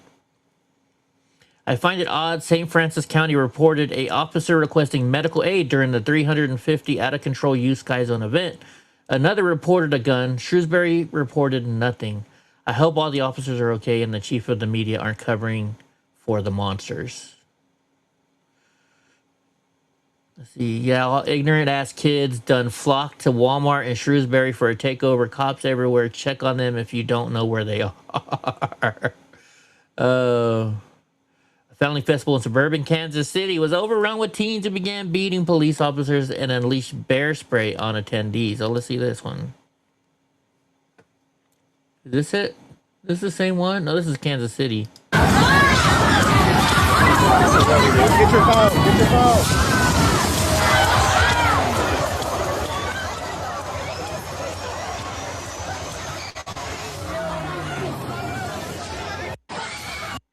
Sky Zone, girl, it's a trampoline park. So they just have tons of big trampolines, and you can jump from trampoline to trampoline, and it's just like, it's supposed to be a fun place for people to go. Supposed to be. That's all about the Kansas one. Just crazy.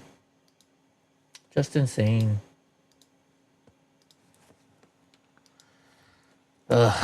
People today just think they can do whatever they want, right? Our FBI raids the California aerospace plant at the center of the chemical disaster that forced 50,000 residents to flee their homes. Remember, this was what, last week or the week before? The FBI launched an early morning raid on the Orange County GKN aerospace facility that overheated and threatened to explode, prompting a mass evacuation in May. According to a report from PBS, dozens of FBI agents and federal vehicles arrived at the aerospace facility early Wednesday as authorities executed a search warrant and seized evidence related to the scenes. Let's see.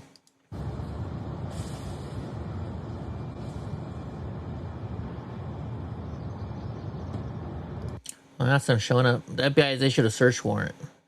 It appears GKN aerospace employees are being sent home as the FBI conducts the raid on the facility in Garden Grove. And they probably won't get paid either for the day. The raid comes after weeks after a massive chemical emergency plant sent shockwaves across Orange County. The Gateway Pundit previously reported that the California Governor Gavin Newsom declared a state of emergency last month as experts warned that a chemical tank overheating in Orange County could explode. 50,000 residents in Orange County, California were evacuated amid a chemical leak at an aerospace facility. Authorities said the tank, located in Garden Grove, could either explode or spill thousands of gallons of toxic chemicals. A tank containing thousands of gallons of methacrylate, a highly flammable chemical used in plastics manufacturing, entered a dangerous thermal runaway reaction after a cooling system failure. So they're a major supplier of cockpit windows, jet canopies, and aircraft transparencies for both commercial and military planes. Has a documented history of environmental violations at this very Garden Grove facility. In 2025, the company paid nearly $910,000 to settle with the South Coast Air Quality Management District over permit violations, missing emissions records, and nitrogen oxide issues. Earlier settlements and citations dating back to 2020 inspection revealed repeated failures of operating equipment without proper permits, modifying permitted equipment without approval, exceeding volatile organic compound limits, and even using hexavalent chromium, a known carcinogen. The companies paid out close to $1 million in prior penalties without ever fully admitting guilt. Yet the risky chemical storage and operations continued right next to dense residential neighborhoods. On June 9th, Senior Vice President Steve Carlin finally showed up at the Garden Grove City Council meeting to apologize, calling the event disruptive and unsettling. The company donated $3 million to a local relief fund. Oh my gosh. Oh, well, we're going to donate $3 million and that's going to make it okay. Better to ask for forgiveness, right? Oh, jeez Louise. Take away their ability to sell products to the government. That's what I would do. All right, Representative Burchett, I can't speak today, Burchett, on his Taliban funding bill. If they're not doing it, why won't they pass it? This was talked about yesterday by this same reporter. So let's see what's going on. How many dadgummits we going to get? We're here with Congressman Burchett, obviously the one and only. I asked Senator Thune, Leader Thune, yesterday about your defund the Taliban bill that passed the House. I think it was 11 months ago, but correct me if I'm wrong. He says he knows nothing about it and there's no plan to vote on it. What are your thoughts on that? I just think it's what's going on. I think it cuts too many people and too much money, $40 million, and some of it's obviously flowing back here. I don't think it's flowing in the funds coffers or anything like that, but that's just... Looks like goofy. Elon Musk said we're probably stealing over $1 trillion, and I think that he's right. I've just seen it just keeps deeper and deeper, 40 million a week. And if they're not doing it, then why the heck won't they just pass it anyway? And this thing's been, 2 years now, and it's just ridiculous. So do you believe him when he says he hasn't seen the bill? Well, I don't know how he can say that when the king was here. What was his name? King Charles? Yeah. That guy? Yeah, I don't care. I don't care. We're a democracy. I don't have any of these kings. But he does have a cool Aston Martin, though. I asked him about that. But no, I asked him about it there. Did you? Yeah, so he's been asked, on the record, he has been asked. I asked him, personally and asked so him. he just lied when he said I just don't think he cares. He just doesn't care. It's not a top priority. No, and I'm a thorn in their side, and they know it. And they hate people like me, and keep voting I don't really Burchett. care. I don't work for any of those knuckleheads. I work for the people back in Tennessee. So. And the American people love you. So thank you for pushing it, and thanks for all you do. Thanks for asking the question. Absolutely. And we love Tim Burchett, right? Does a good job. All right, just now, POTUS signed S.2 Secure America Act into law. The S2 funds ICE.gov, CBP through the end of President Trump's term. Why did I say team? So let's check it out. Let's see what's going on here with Fox. Pen to paper, President Trump making it official, signing a massive immigration enforcement package a short time ago in the Oval Office. The deal that the president just signed seals up funding for ICE and Customs and Border Patrol for the rest of the president's first term. It gives $70 billion to fund immigration enforcement through 2029. The bill cleared Congress by the narrowest of margins without a single Democrat crossing the aisle. All right, and it ends what has been a months-long saga surrounding funding within DHS. Of course the Democrats didn't vote for it. They no longer care about what's important for the country. They just care about if a Republican proposes something, we vote against it, and that's it, right? President Trump talks about how crooked the election was. Let's see what they actually say here. From the Gateway Pundit. We have things that you won't believe, President Trump said. When we release the full files, you're not going to believe how crooked the 2020 election was. Trump's comment came when he asked if he plans to renew the United States-Mexico-Canada agreement. After telling reporters he's unsure that he will renew the trade pact that he signed in his first term, Trump highlighted the stolen 2020 election. I want to talk about the election. We already talked about this. It was sort of a good deal. Who cares about that part? We saw this. He says the election was rigged. We know it was rigged. We know it. We know everything. We have more information that nobody thought was possible. They just told the exact same stuff that we watched. I waste my time clicking on that one. Okay. All right. Just now, Secretary Pete Hegseth says that CENTCOM will be very busy tonight, which is why Admiral Cooper is not attending the press conference. Talking about Iran. The U.S. Central Command. Admiral Cooper, the commander of CENTCOM, was going to be here with me. We just got done with detailed briefings. But, of course, he is busy because CENTCOM, Central Command, will be busy tonight because President Trump said we will be hitting Iran hard, and we will be. Because Iran has a chance to make a good deal, a great deal, to codify what they said they've been willing to do, and they haven't been willing to do it. So, as President Trump said, they've been tapping. You can see when someone's trying to tap on a deal.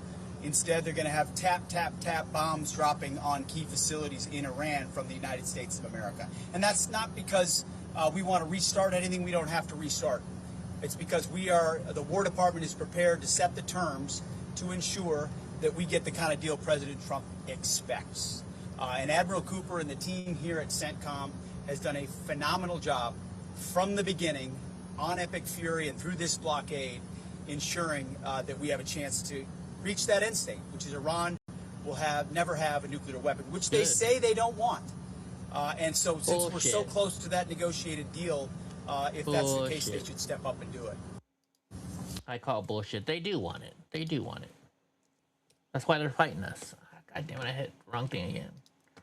Copy link. Okay, the Save America Act is not saving America. Terry Sewell defends vote against the election security bill. She's defending her vote against the Save America Act legislation designed to strengthen the election integrity by requiring proof of citizenship to vote. Let's see what this person is saying. Question. You have here on your Twitter page, your X page, the right to vote is precious, almost sacred, but you voted against the Save America Act. Just curious to get your thoughts on why you would vote against the Save America Act when it literally secures American elections. Oh, please. What? It does not do that. What the Save American Act does is it requires, in order to get a ballot, a passport or a driver's license. And I have lots of constituents that don't have a passport and can't afford $150 to have a passport. It's unacceptable. Save America Act is not. You notice how she didn't say they don't have a driver's license. You notice that, right? Saving America is sending it into depression. Don't we need to secure elections and lack of democracy. Well, look at what's happening. You asked me about it, I answer. And look at what's happening in California. There's literally people being paid to vote illegally in the election. Notice how she runs away to that. Thank you, Congresswoman. Question. Notice how she runs away to that question. All right, Justin Zohan Mamdani announces the Knicks watch party he's been touting outside of Madison Square Garden has been canceled. Why, you ask? Probably it's because the animals have zero self-control. They can't blame it on President Trump this time. I don't know when this was. This from the last game? Oh, sorry.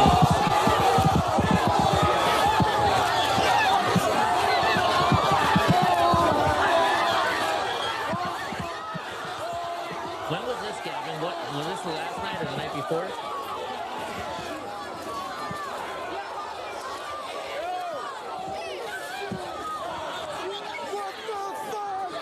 Dude, they're fighting each other. They're all wearing Knicks stuff. What's the point of...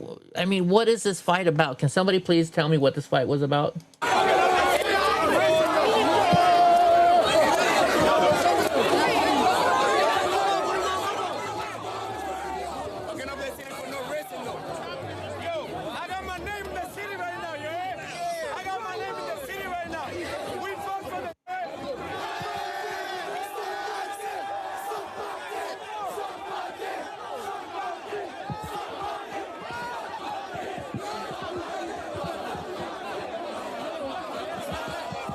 Tuesday. Yeah, this is a burn, win or lose. Oh, that's right. We watched this last night, didn't we?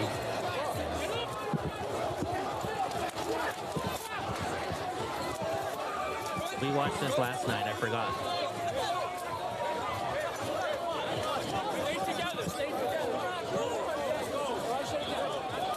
Just why?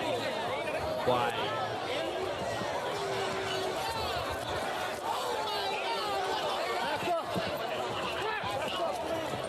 Just doesn't make any sense.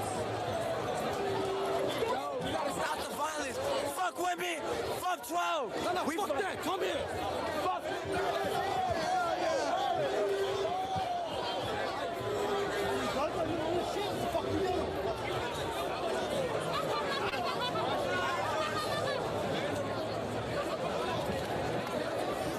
Probably wants the Spurs to win. I can care less who wins. I don't like basketball. I did. I don't like it anymore.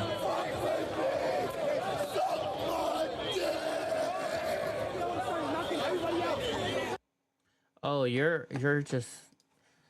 Oh man, I gotta look up to that guy. That guy's so cool, isn't he? The Spurs are blowing them out right now, so probably will be even wilder tonight. Lovely, great to hear. All right, breaking news: United States strikes on Iran have begun. CENTCOM confirms. This comes amid countless reports of explosions in Iranian cities. Let's see what's going on here. We'll see what happens. But we hit them hard yesterday, and we're going to hit them again hard today, in case you miss it, in case you don't turn on your television set. And we'll see what happens with the deal. So we'll see what happens. They slowed that video down big time. Whoever edited it, they slowed that video down. But I wonder why they slowed it down so much. All right, breaking. The United States has begun launching another round of airstrikes. With you. Keep on with the subject here. Let's see. We have reports we've just confirmed with U.S. officials that airstrikes have begun against Iranian targets. Iranian state media is reporting that those strikes are being carried out on Keshem Island. We heard those strikes yesterday at about this time. The same sort of airstrikes began. Keshem Island, Manab, Sirik. These are all port and coastal areas where the U.S. was taking out air defenses and radar systems just yesterday. Right now, we can say that Pete Hegseth, the defense secretary, was down at CENTCOM headquarters where he was being briefed by Admiral Brad Cooper this afternoon about potential targets. Earlier in the day, the president indicated and telegraphed that the airstrikes were likely to begin again tonight. Secretary Hegseth told reporters who were traveling with him that, in fact, the U.S. is willing to negotiate with bombs if need be. And shortly thereafter, the airstrikes began. We can expect to see, I think, over the next few hours, a number of new targets hit inside Iran. I mean, tell us where. You show us that they're in these places, but what did they hit? Are they hitting nuclear sites? Are they hitting the bridges they were talking about? What are they hitting? I mean, come on. Give us some more information. Jeez. All right, so Gateway Pundit, let's see if they give us any better information. Let's see if they have better information here. The U.S. military conducted additional self-defense airstrikes against Iran Wednesday evening. It says Command Force began launching additional self-defense strikes today at 5:15 p.m. Eastern Time against multiple targets in Iran at the Commander-in-Chief's direction. The strikes are in response to Iran's unwarranted and continued aggression. CENTCOM forces launched strikes on Iranian military surveillance capabilities, communication systems, so radars, and air defense sites across Iran. U.S. Marine Corps, Air Force, and Navy assets fired precision munitions on Iranian targets that posed a threat to U.S. forces and international commercial ships transiting regional waters. The strikes are in response to Iran's unwarranted... Yeah, we know that. Let's see.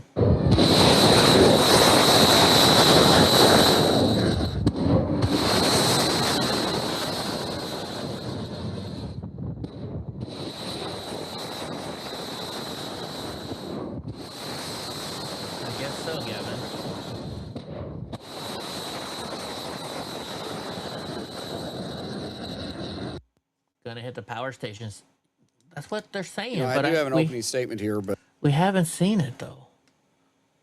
All right, those strikes that will happen tonight will be strong. They will be clear if they don't happen tomorrow night.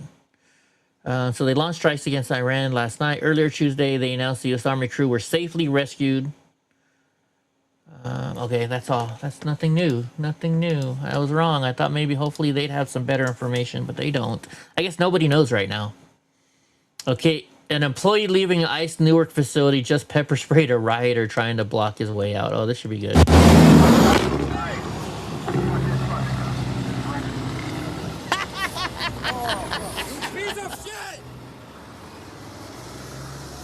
There's not very many out there anymore. Why is there no... There are not as many out there. There are not as many out there. What's up, Sneaky Pete? The man who sent me the pictures, the picture we showed earlier. Freaking protesters. All right, so this is a newer information. Spoke with President Trump tonight and oversaw the U.S. military strikes against Iran from the Situation Room. Let's see what's going on now.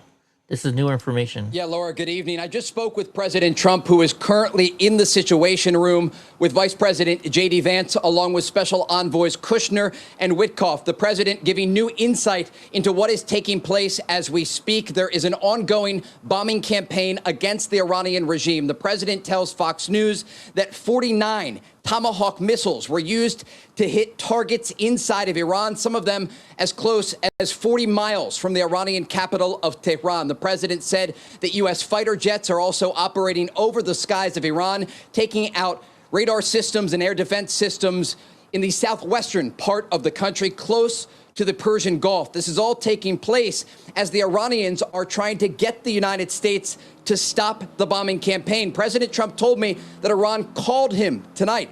Top Iranian officials and President Trump spoke directly, according to the commander-in-chief tonight, as the president was sitting in the Situation Room. And he told me that the Iranians asked them to stop bombing. And the president said to me, the bombing will stop shortly. I asked him what will happen if the Iranians do not sign an agreement that was put forward by American negotiators. President Trump. Dude, once again, we don't want an agreement with them. They're never going to hold up to their end of the deal. They never will. They're Iranians. All they want to do is kill all Christians. Anybody who's not Islamic is supposed to die in their eyes. Stop trying to make fucking deals with them and take them out. Trump said, quote, we'll bomb the S out of them tomorrow night. And so the president is leaving the military option on the table if the Iranians are unwilling to sign this good faith deal that would ultimately open the Strait of Hormuz and ensure that they cannot advance a nuclear program toward a nuclear bomb. That is the bottom line here that President Trump has reiterated over and over again. The reason Operation Epic Fury began was to prevent the Iranian regime from obtaining a nuclear weapon. I asked the president if the ceasefire is over. He told me this was the most violated ceasefire in the history of the world. He also spoke about the broader situation. And Vice President J.D. Vance also... Rotella Streams in the house, raiding the channel. Thank you, Mr. Rotella, for the raid. We appreciate you guys. We appreciate y'all. We appreciate y'all. Momentarily, the phone at one point was on speaker, and the vice president talked about how this negotiating team has dealt with the Iranians, understanding that they have to deal with both moderates and more extreme voices inside of Iran, ultimately to get a deal done. And as the president has told me previously and tonight reiterated, the Iranians understand force. And that is the president's thinking, launching these new strikes tonight, much heavier than what we saw last night. Again, sending a message to the Iranian regime that they're either going to sign on the dotted line or this bombing campaign is going to continue. The president told Fox News, we've hit them hard tonight.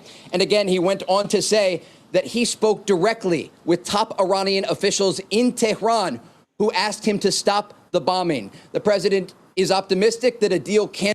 Stop trying to make a fucking deal. They're not going to hold up to their end of the bargain whatsoever. Did I mess up and replay something over again? What's up, Maggie? We got Arm in the house. Rotella Streams came in to chill out with us. We appreciate y'all. We appreciate y'all. But I'm going to show you guys. I made this video last night, and this is exactly what I feel President Trump needs to do. Well, I had a little fun with my Grok Imagine last night. DJT reporting from Trump Force One. Bombs away. We got that one. I'm gonna make some more. You only can make so many videos in a day, I guess, with this plan that I have. Like I also have this one. JT reporting from Trump Force One, bombs away. Got that one, and then this is the third one I made on that. This one's kind of cool, but his voice is messed up. DJT reporting from Trump Force One. I like that one better, but he doesn't say it right. Maybe I can take the audio from some of the other ones and use it. And then we made a pretty good Donnie video, too. We made a video for Donnie. I am Donald J. Trump, the service dog, and do not forget it. The best service dog, tremendous. As you can tell, I had a little fun with AI last night. So, making videos. Back to the news. And be reached here, but again, he is reserving the military option. And again, tonight, the latest numbers that we have, according to President Trump, who spoke exclusively with Fox News from the Situation Room, 49 Tomahawk missiles, fighter jets over the skies of Iran, and the U.S. military hammering the Iranian regime, sending a message to those in Tehran that they have two options here. Either the war returns and they get hammered on the battlefield, or ultimately they sign this deal that was presented by American negotiators. Laura? Trey, do I have this wrong, or was that the first time at least we learned about the president himself having direct contact with an Iranian official? Thank you for reposting, Sharon. At this level, yes. And the president even clarified he is talking with top Iranian officials. Oh, yeah, and this gives you a sense of how involved President Trump is in getting a deal done. And remember, we saw something very similar when his special envoys, Kushner and Witkoff, went to Egypt, and they were able to get a deal to end the war between Israel and Gaza, and Israel and Hamas.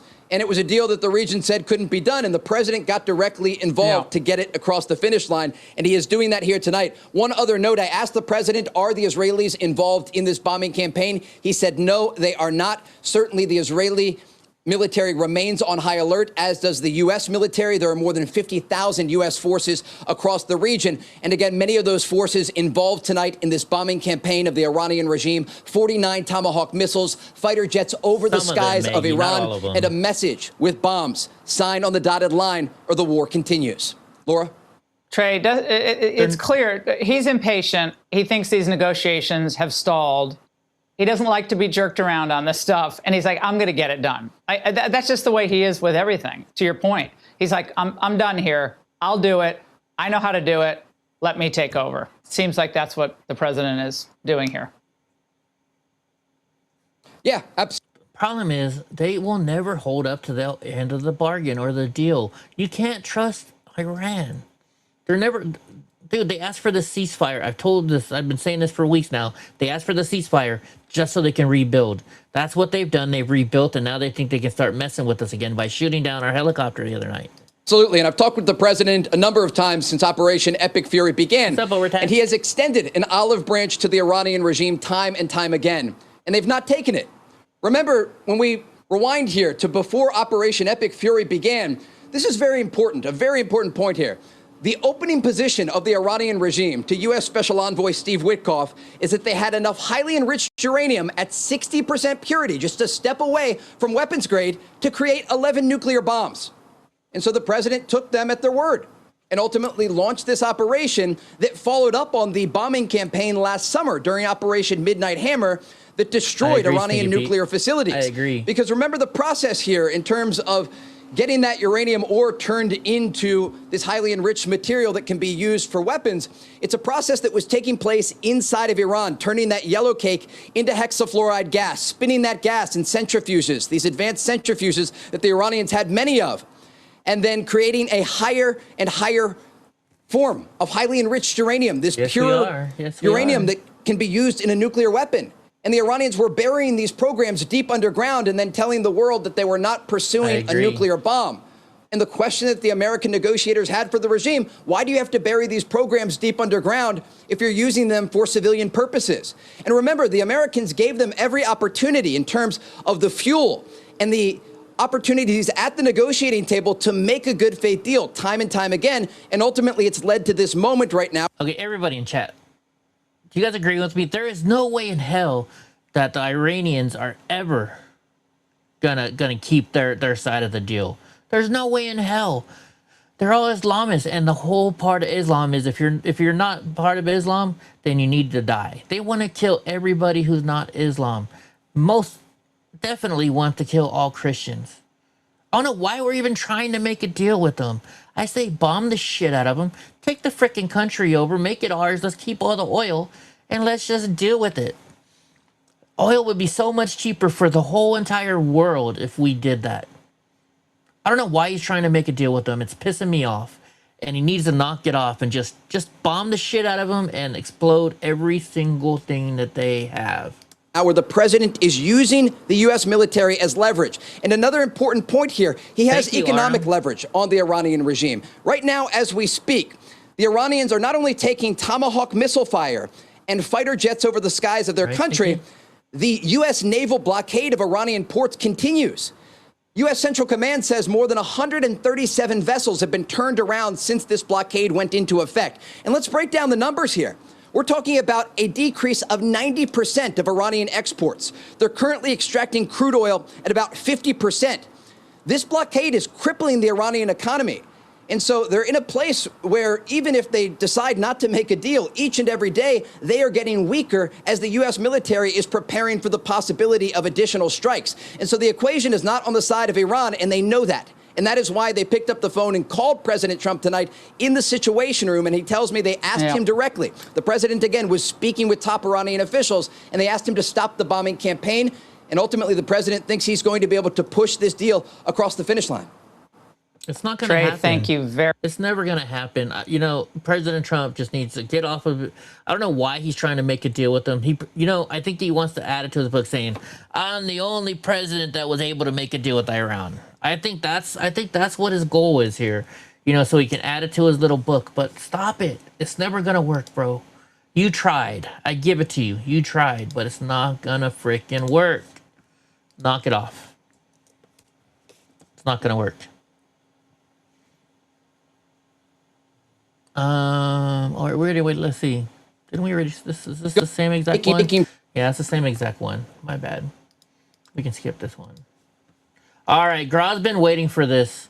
For those of you that don't know who Corinne is, so this person Corinne here, she is a psychopath.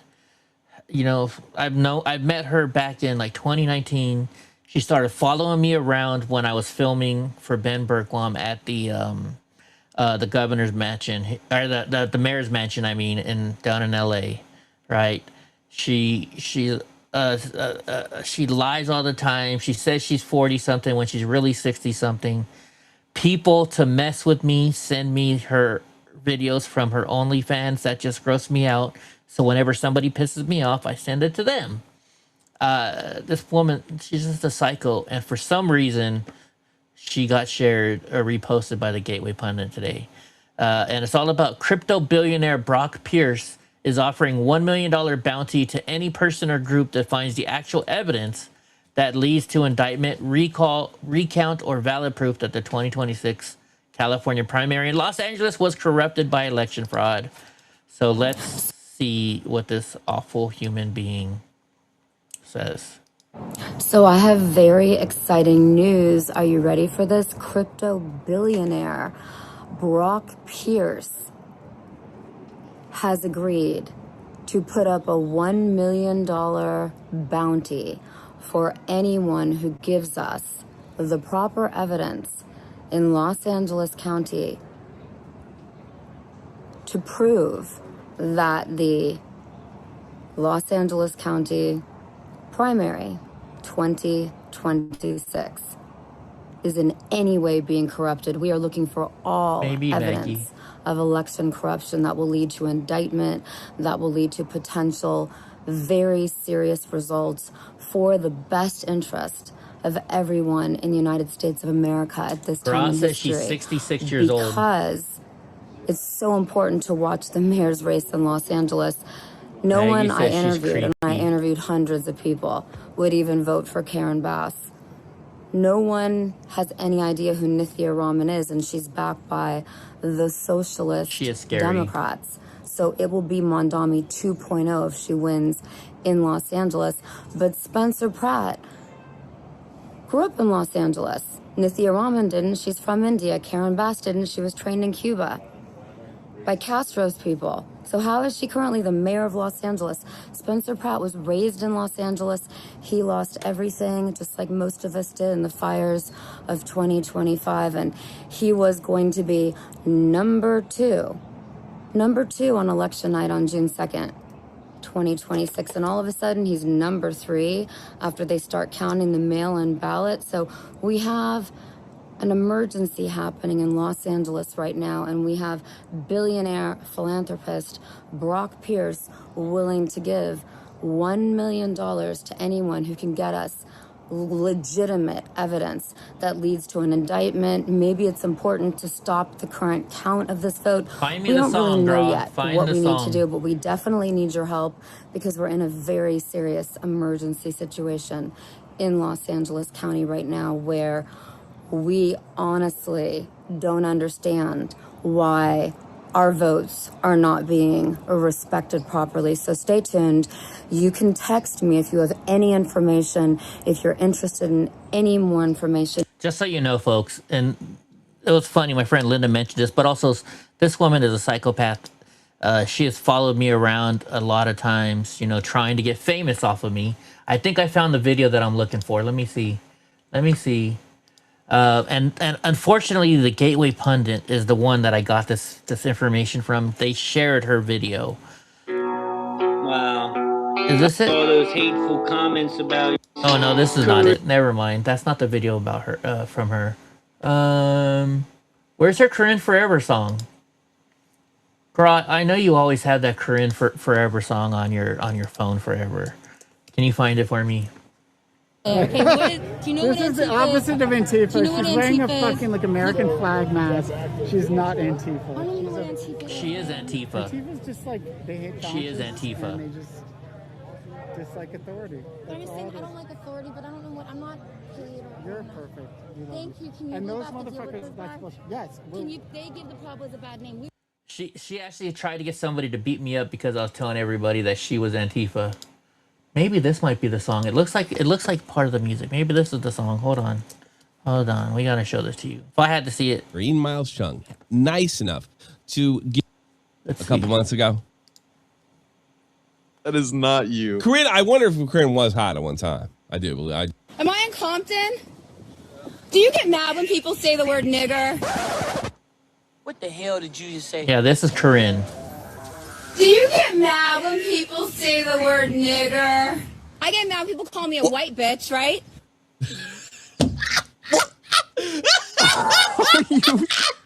Are you kidding me? That is that person you just watched. Are you fucking? I wasn't joking around. Oh, it looks like this old bitch is testing her mortality. Yeah, I know. There was this movie called Kentucky Fried Movie. It's from Trying the to find 70s. the It's a Corinne really funny Forever movie. song. And Can't find it's it the now. guys who made Airplane and shit. It's like their first movie, right? Yeah. And they had this guy. He's like, and he had like a stuntman outfit on, and he goes, "Dangerous Dan does dangerous things. Come see Dangerous Dan do his latest stunt." And he walks with these 3 black guys with afros. They're shooting dice, and all he goes, I think and he she's starts running away. pro Pratt. It's doing better, but She's pro Pratt. I can go through. And I said, Anyway, she's a psycho chick. Trust me, she's psycho, and we want nothing to do with her. Oh wait, hold on. Let's see what this video is. Here's another video of hers. She always tries to get famous off of other people. She goes one way and then she goes the other way. Huh? We didn't get it yet. She likes to do all these in-person videos. That's not Corinne. What do we got? What do you want, Jessica? I want to get the. She's just a dumb idiot person. She's just a dumb idiot person. That's all I can say.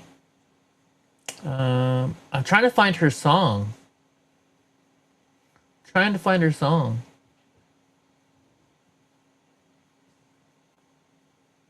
Hold on, let me see. Let's see. Here might be something good about her too. She's just a psycho woman. Oh, that's the same video. Can I go on to Facebook here? Do I have Facebook on this? Facebook.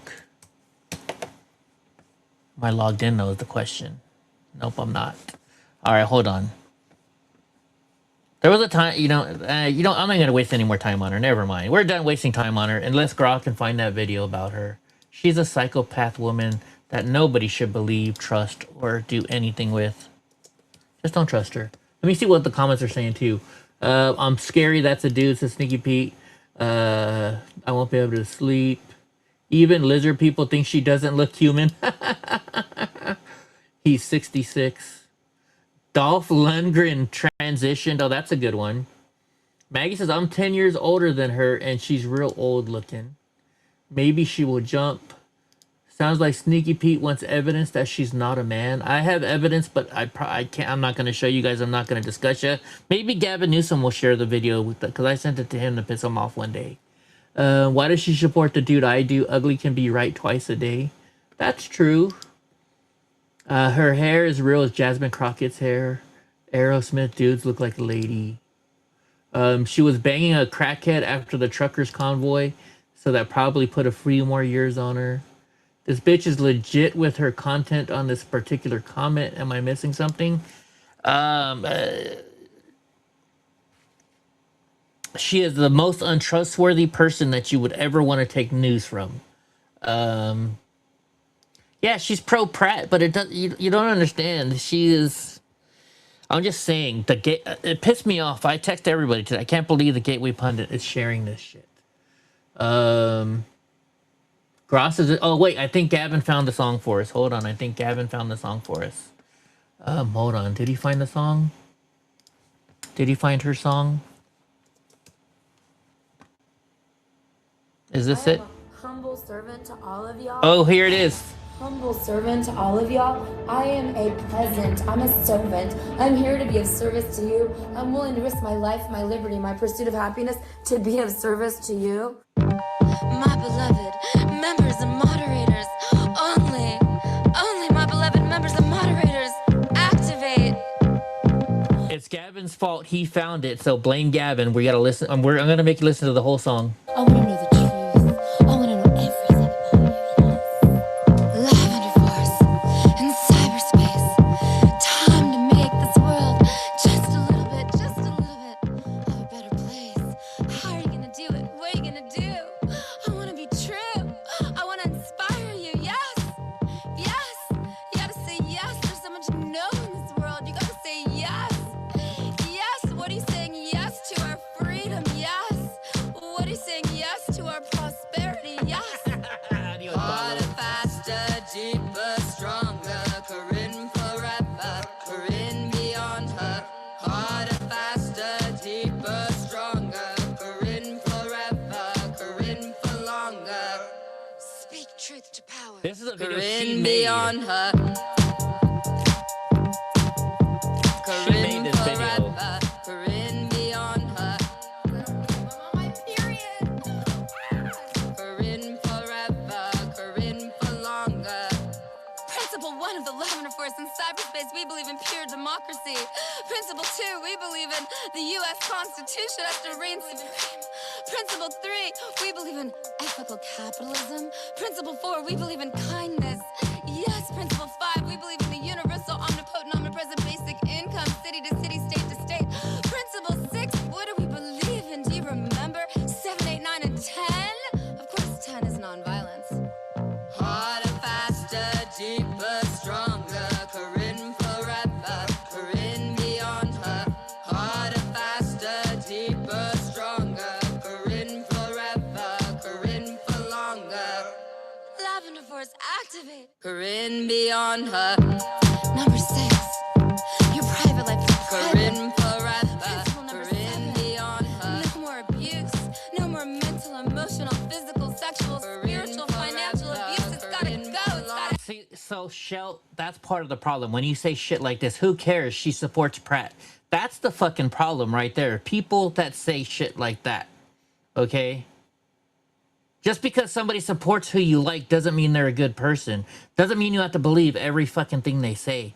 When stupid, dumbass people do stupid things, you can't say, well, yeah, but it's okay because they voted for Pratt. No. That is stupid. And you don't know everything about this person. If you knew everything, if you were in the know and you've seen over the last 6 years what I've had to deal with this nasty, stupid, idiot person, you would understand. Yeah, like Gavin says, she supports whoever is in is she can get her hands on. So if she's around BLM, she says, "Oh my gosh, I'm so for BLM. Oh my gosh, the stuff that you've had." Then when she's around Antifa, "Oh my gosh, Antifa, you were so right." This is what this person does. She also voted for Kamala, says Graw. I don't know that. We can't know that for sure. She may have said it. I don't know. But you don't understand. This person just goes where the famous people are. She goes and she follows whatever somebody says so she can get more views. That's the problem. And the problem is when people follow her and say stuff like you're saying right now, who cares? She voted for Spencer Pratt. That doesn't mean she's a good person. She voted for Spencer Pratt because that's what's in right now. Stop being followers, people, and just saying, "Oh, this person's a Republican, so I'll do whatever they say." That's why Democrats are in charge so much, because Democrats say, "Well, they're a Democrat. I'm going to vote for them. They're great people because they're a Democrat." That's the fucking problem with everything. Yeah, I support Pratt, but it doesn't mean I have to like this stupid dumb bitch.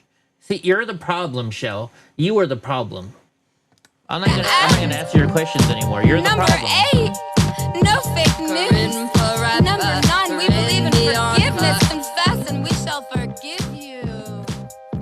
Confess and we shall forgive you. Number 10. No, you're a follower, bro. You just said, "Oh, she supports Pratt, so who cares? She supports Pratt. Who cares?" That's the problem with people. I'm done with you, show.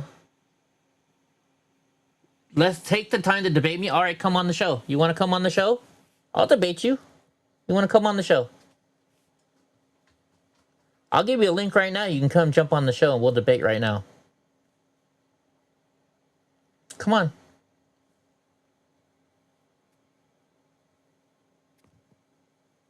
Then come on the show. Here, hold on. Let me give you the link. I'll give you the link right now. I'll give you the link. Yeah, I'm live. Here's the link. You can come on the show right now. Debate me. Am I live? I'm answering your questions that you're writing in chat. This is going to be an easy debate. You don't have any makeup? I don't care. You're the one that says debate me. Here's your link. Come on the show. I love a great debate. I don't care what you look like. This is not a debate on what you look like. This is a debate on why you should support somebody just because they're a Republican, just because they're a Democrat. This is a debate about why you should support somebody for their true character and the true person that they are.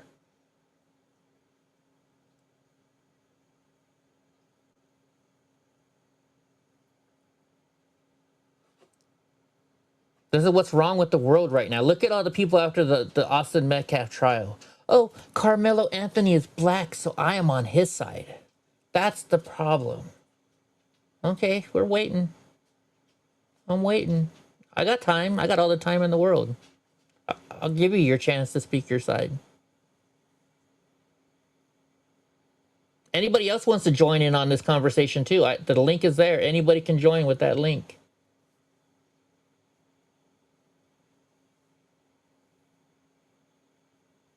Gonna refresh again. You lost audio. Why do you keep losing audio, Maggie? I wonder why. Anybody else wants to join in on the conversation? That link works for everybody.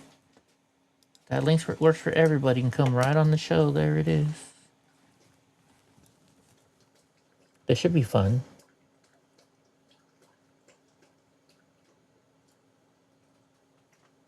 You can just voice. I don't care. I'd rather see your face. But you can just do voice. If that's what'll get you on the show. You want to debate.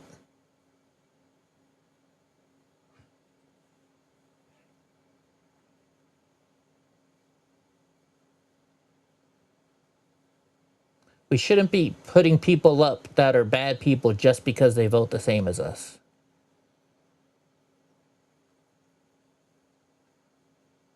And folks, it takes like 30 seconds to 40 seconds for what I say to get to you. And then it's going to take her a while to click the link and come in. So it's not like she's taking forever. It's just the way that being live works. Because I got to send out this video and sound to Rumble. Then they got to send it out to you. It's just a long process of getting there. So I love debating people. Good night, Gra. No worries. Take your time. We're here. We're here. Like I said, I'm in no rush.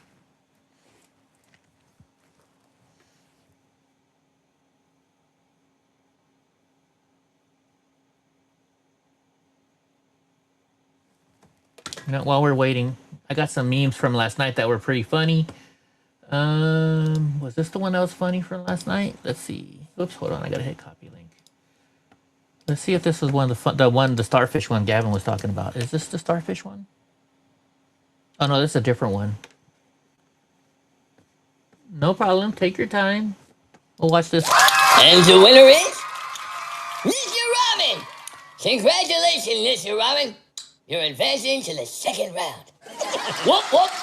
That's election fraud. Under California state law, you're now sentenced to 3 years in a state penitentiary. Listen up, you MAGA conspiracy clowns. Yeah, I saw the polls. Tough break, Spencer Pratt. But that's what happens when you challenge the machine. Hi, I'm Gavin Newsom, and I've got some news for you election deniers out there. How does 3 years in prison sound? Because that's what you're going to get if you go sniffing around my city looking for fraud. Try and spread election lies or interfere with our sacred counting process, and I'll lock you up and throw away the key. Go ahead, make my day. I'm above the law. Can we Discord? I mean, I slept with my campaign manager's wife right in the middle of the race. And guess what happened? All right, hold on. Let me see this. I don't like doing Discord because then you have to. If you do Discord, you got to shut all your audio stuff down. You can't do anything. Yeah, trouble with Chrome. Hold on. I hate Discord. Discord's a junk. Are you on my Discord? Hold on. You gotta give me a second. You gotta give me a second now. I waited for you. You waited. Now you can wait for me. I hate Discord. Why does everybody want to do Discord? Where do I go? Where do I go? Discord. Invite to server. Copy link. Once you get in the server, let me know, and then I'll give you permission into a special chat room so you can join in. The voters shrugged, the press looked away, and I got elected governor. That's how we do business in the Golden State. So go ahead, investigate. Dig through Los Angeles, count the ballots again. Knock yourself out. You're not gonna find nothing. Hilarious, Maggie. Because proving anything is now illegal. It's against the law to even try. Even if you think, you're gonna get busted. We built the system. We own the system. And the system only spits out one color. Democrat blue. Every single time. We've been running this play for years. Mail-in magic, late-night drops, fortified elections, and you... I don't know anything about Linux. I'm on a Mac. So I sent you the Discord link. We'll do it. Then still think you can touch us? But when you come in, you got to shut down the stream. You can't listen. You turn the sound off on your stream because otherwise it's gonna Newsom doesn't lose, okay? The machine doesn't lose. Do I cheat, lie, and stack the deck? You're damn right I do. And I'll throw your ass in prison for noticing it. This isn't democracy. This is dominance. If you don't like it, well, good luck proving it in my courts. Hope you like prison food and pink. Now, if you'll excuse me, I have a state to live and an ex-wife's campaign manager to... Never mind. I'll just... Actually, if I'm doing Discord for you, then I'd appreciate if you come on screen and show your face. Put on your makeup. We'll wait. Take Harvey Weinstein's leftovers. I got some more videos to show anyways. For the rules are for thee, but never for me. I've got some more videos to show anyway. So if you want to put on your makeup, I'd appreciate that better then. How about that? Put on Put on your makeup, and I'll show some more videos real quick. I'm trying to find a specific one that we had on last night that was funnier than hell. Trying to find it. If I can find it. I don't think I saved it last night, Gavin. Dang it. Let me see. Maybe I did. Maybe we'll find it. Possibly.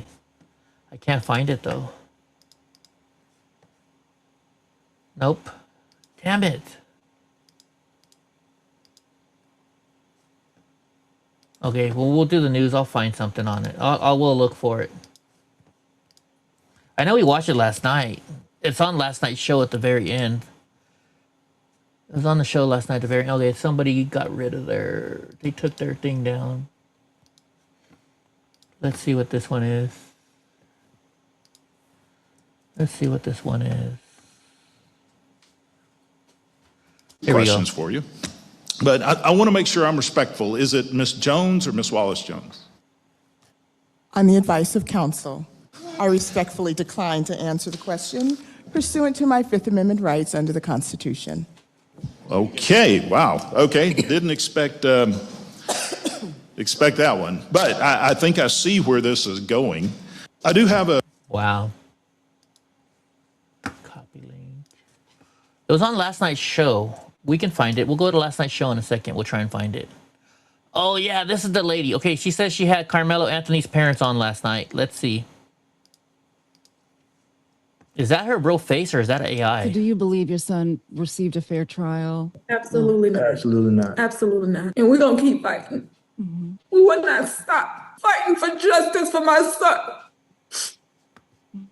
And as parents, have you all struggled with guilt? No, I want to see the face now. I want to see the person I'm debating now. Wish you had gone to that track. It's when you debate, it's better to see somebody's face because then you can see the reactions and see what they're saying. I like that. Is there anything that you both wish you could have done differently? I wish I would have just been rebellious. I was told, don't talk to this person. Don't talk to this person. I feel like it was just a setup. Now, say they told us, go get white attorneys. Every black person I went to a white attorney. No white attorney, they set them up, pushed them. Hey, here you go. I mean, no objections. It was things were smooth. So because as a father of me being who I am, I got to make sure she's straight. This mama bear. I got to make sure she's straight mentally because if she's not straight, or is she my house AI-ing ain't it? straight. I'm not straight. Then so because I got the kids to worry about. Got to make sure his mental health. I can't go back and forth with him right in there because his mental can handle it. The misunderstanding of what daddy's trying to tell you. This ain't a daddy Can moment. anybody understand him?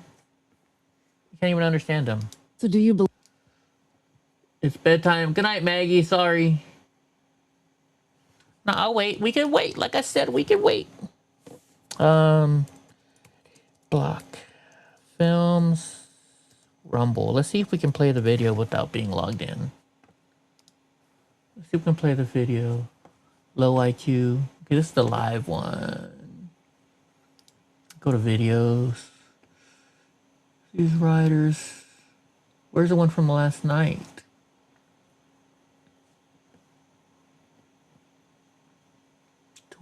20 hours ago.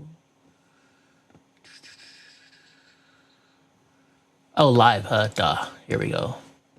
This was from last night. Let's see if we can watch it. Was this one from last night? Where's the video at? Damn it. Yeah, this was yesterday's. Okay, so it was later on in the show. Let's see if we can find the one we're looking for while we're waiting. I remember I couldn't stop laughing. Oh no, so it was before then because Gavin was still here. It was hilarious though.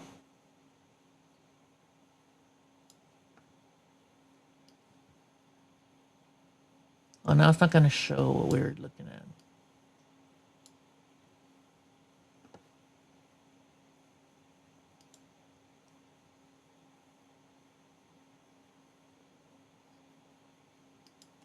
Damn it. Oh, come on. Don't do this. Oh, I got a better idea. You know, I download the videos every night. Hold on. I know what to do. Let's see if I still have it on my downloads. Did I throw it away yet? Don't tell me I threw it away. Ah, I threw it away already. Son of a bitch, I threw it away already. Okay, maybe we'll find it here. Oh, there it is. There it is. There it is, Gavin. I found it. I got a thing in the world. I found it. You just let. I messed up. Season has. Yeah, you can invite me to your server. You can invite me to your server. Begun 2026 edition. Okay, oh my gosh, whoever did this is genius. Let's see it. What do you want us to do? What do you want us to do at this point? What? I'm lost for it. I don't know what to do. I got 5 boys. I don't know what. I ain't got nothing to tell them no more. You can't walk away no more. What do you want us to do? What do you want us to do? Oh, you know what? I'm sorry, but AI may not be the best thing in the world, but at times like this, it makes me happy. I gotta play it again. What do you want us to do? What do you want us to do at this point? What? I'm lost for it. I don't know what to do. I got 5 boys. I don't know what. I ain't got nothing to tell them. Here's the link to it, by the way. You can't walk away no more. Want to share it? What do you want us to do? What do you want us to do at this point? What?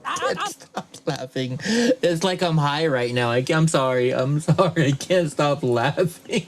What the hell are you trying to see? Why are you being Shell? Why are you being like this? I am not. I'm saying I got plenty of time. I'll wait. Obviously, I can't get on your Discord, and I don't appreciate you acting like it's me trying to delay. I said you can take as long as you want. Why are you getting so defensive? I'm waiting patiently.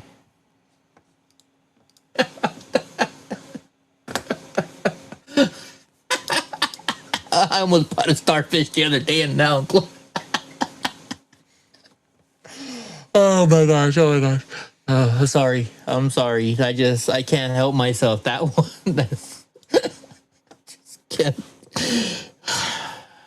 Shell, I said, send me the link to your Discord chat. You said, can you go into my Discord? I'm like, I'm willing to.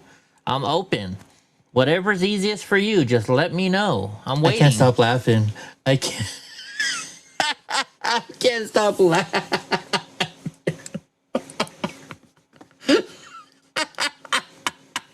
You almost beat yourself. I still can't stop laughing. It's not even on the screen anymore. Oh my gosh, that's how funny that shit is.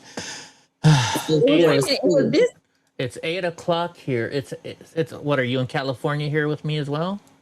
Was it a switch? I don't know what he had. It was like it seemed like it was a multi-tool almost. But yeah, that was from last night. That was funny. Let me see if we can find it so I can share it again. Let me see what the it says on there so we can see who posted it. Who was it from? Juanita Broderick. Okay, it was from Juanita Broderick. I don't even... she gets on my nerves, too. She puts a lot of stuff that I don't... that are fake, or I forget why. There was some reason why.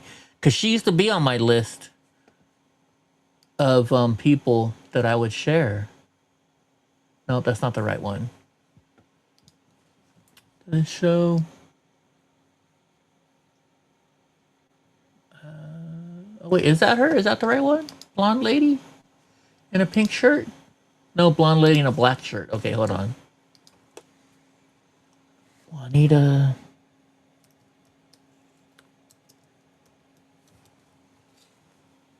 She just popped up on this one right here. It's this one, right? That's the one. Nope, that's not the one. Is that the same one? That looks like the same one.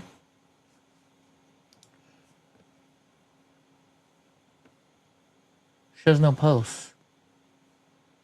Maybe because I blocked. Oh no, 0 posts. That's not the right one. Somebody scammed her. Somebody took her thing. It's probably this one. I'm following her, but I took her off my alert list. Let's find it. Well, that's why we're trying to get on screen so we can look at each other face to face. Trust me, I debate everybody. I've traveled the country debating people, not debating people per se, but you know.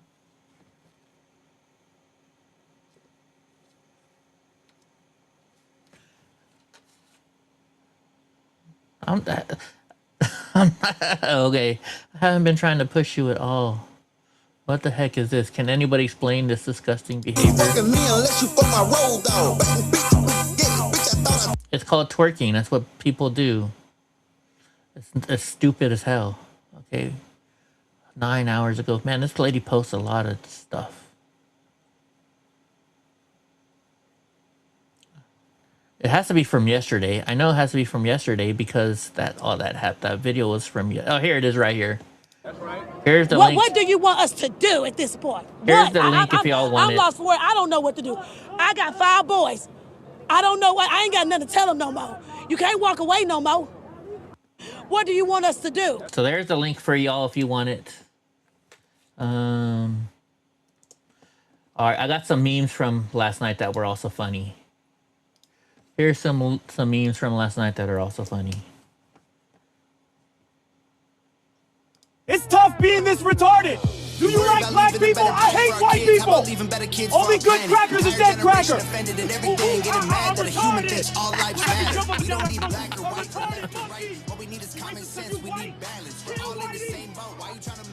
How can you think Carmelo is guilty? He only stabbed and killed a boy. You white people. I have 21 grown. If you don't know, this guy yesterday was standing around, not this guy, he doesn't look like this at all, but an old man wearing a white American flag shirt, and that's all he did was jump up and down the whole day yesterday. What is that, Carmelo should have stabbed all those white kids. Carmelo was an agitator in that team's tent to stir up drama and stab that boy. Clearly he's innocent, and clearly I am retarded. Kill Whitey. Kill Whitey. Kill Whitey. Kill Whitey. Kill Whitey. You racist. You stand for hate. Okay, so Shell says she's having some trouble. Okay, Shell, I don't know how to invite you. How about we meet tomorrow for fun and we can have my kids set it up? Sure thing. Sure thing, Shell. Let me look at my Discord. How about this? I know you don't want to post your stuff in chat, and I won't post your stuff. I won't post your stuff for everybody to see. That's not the kind of person I am.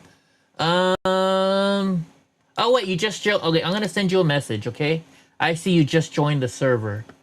You just joined my server. I'm gonna send you a message. I'm gonna add you as a friend, and I'll send you, and then we can message. Once you add me as a friend, I can message you, and then we'll set up a meetup tomorrow. We'll do it offline if you want to do it offline, and we can talk about it. How about that?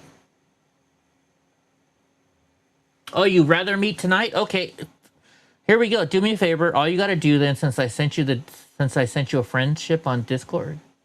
Oh, wait, I think I can just send it automatically. Hold on. Discord. Let me try something here. Oh, your invoice. Hold on. Your invoice. I think we found it. Can you hear me?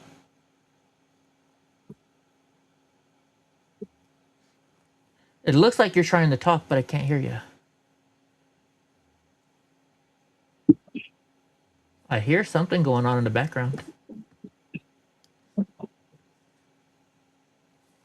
You're not on camera, too, just so you know.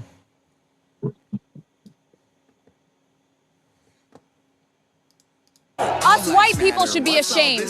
That's right. We have to do better. Ashamed! You hear that? Are you there yet? I can hear some background noise. I can hear background noise. But nothing from you yet. Here we go. Hold up, I gotta see your ID. But I'm over 21. You're over 21? Yeah. Well, good. But I need proof. I mean, it's the law. I just can't sell you tobacco without verifying your age and identity. You could be lying. Do I need an ID to vote? Why would you need an ID to vote? What a stupid question. All right, before I give you these lottery tickets, I'm gonna have to see some ID. But I forgot my license at home. Sorry, no sale. But I'm 18. You might be, but I still need proof. Don't worry, Gavin. It might be happening still. To prevent fraud. It's important. I can't have kids buying lottery tickets without it. You guys can see, look, she's in the chat. Something's going on with her audio and we can't hear her audio. That's the only thing going on.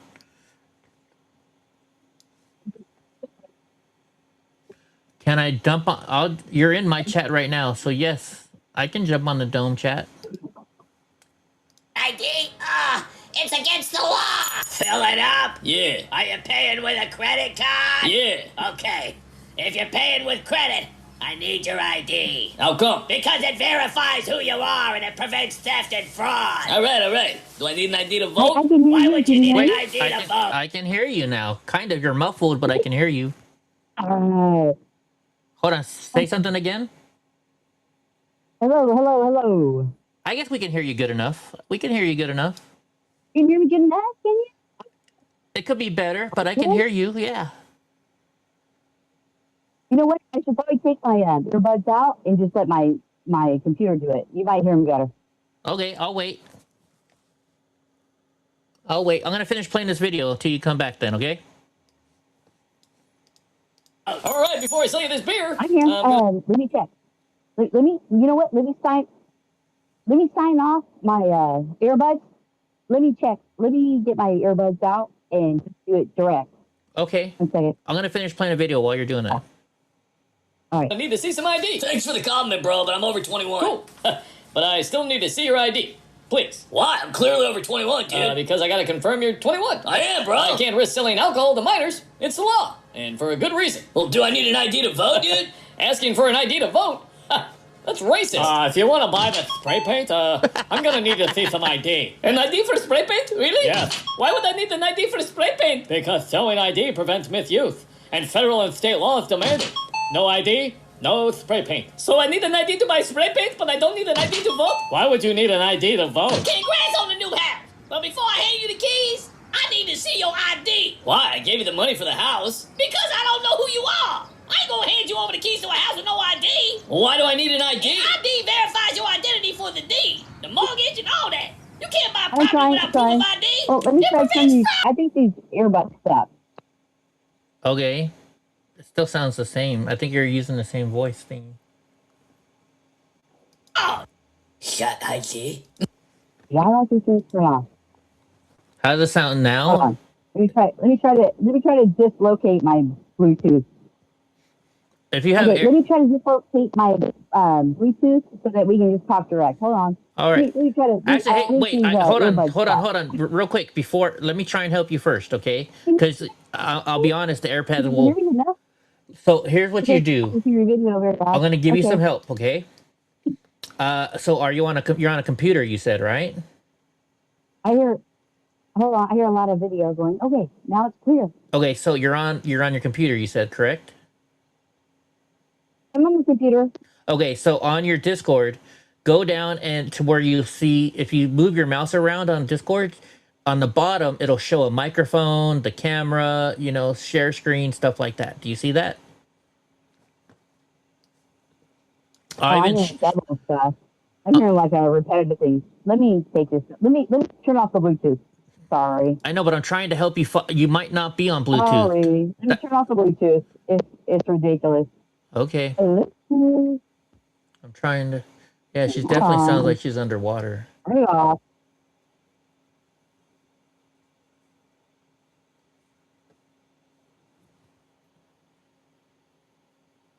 Oh, I'm on the wrong microphone out here too. That makes me sound better for sure.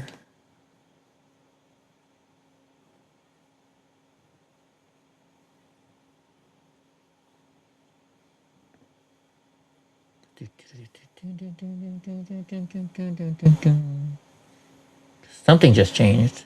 I just heard a little pop.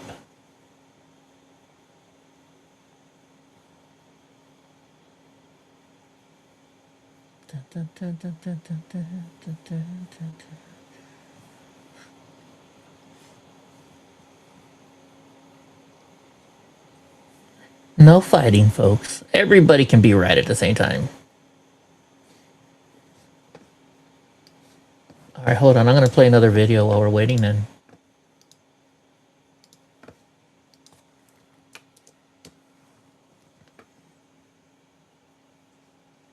California, the count is never over. Sometimes democracy needs a second shipment. Count fast, flip faster. Every ballot counts. Some just count later. Can you flip the count before sunrise? California Election Fraud Simulator. In California. That wasn't as funny as it was last night. Maybe because I was tired last night, it was funnier.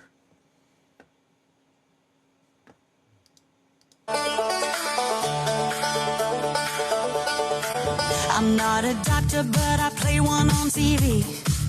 I know the problem, you've got just one policy. You do the opposite of what the Donald does. Don't know what you believe just because you got that TDS. You've tested positive. There's nothing I can do for chronic low IQ. It's TDS. Open the borders, let Mondani pick your pocket. Let the boys beat the girls, they got that extra rocket. A theology degree from Starbucks. You declare that America sucks. You got that TDS. You tested positive. There's nothing I can do for chronic low IQ. It's TDS. All right, how you coming on your microphone? Any better?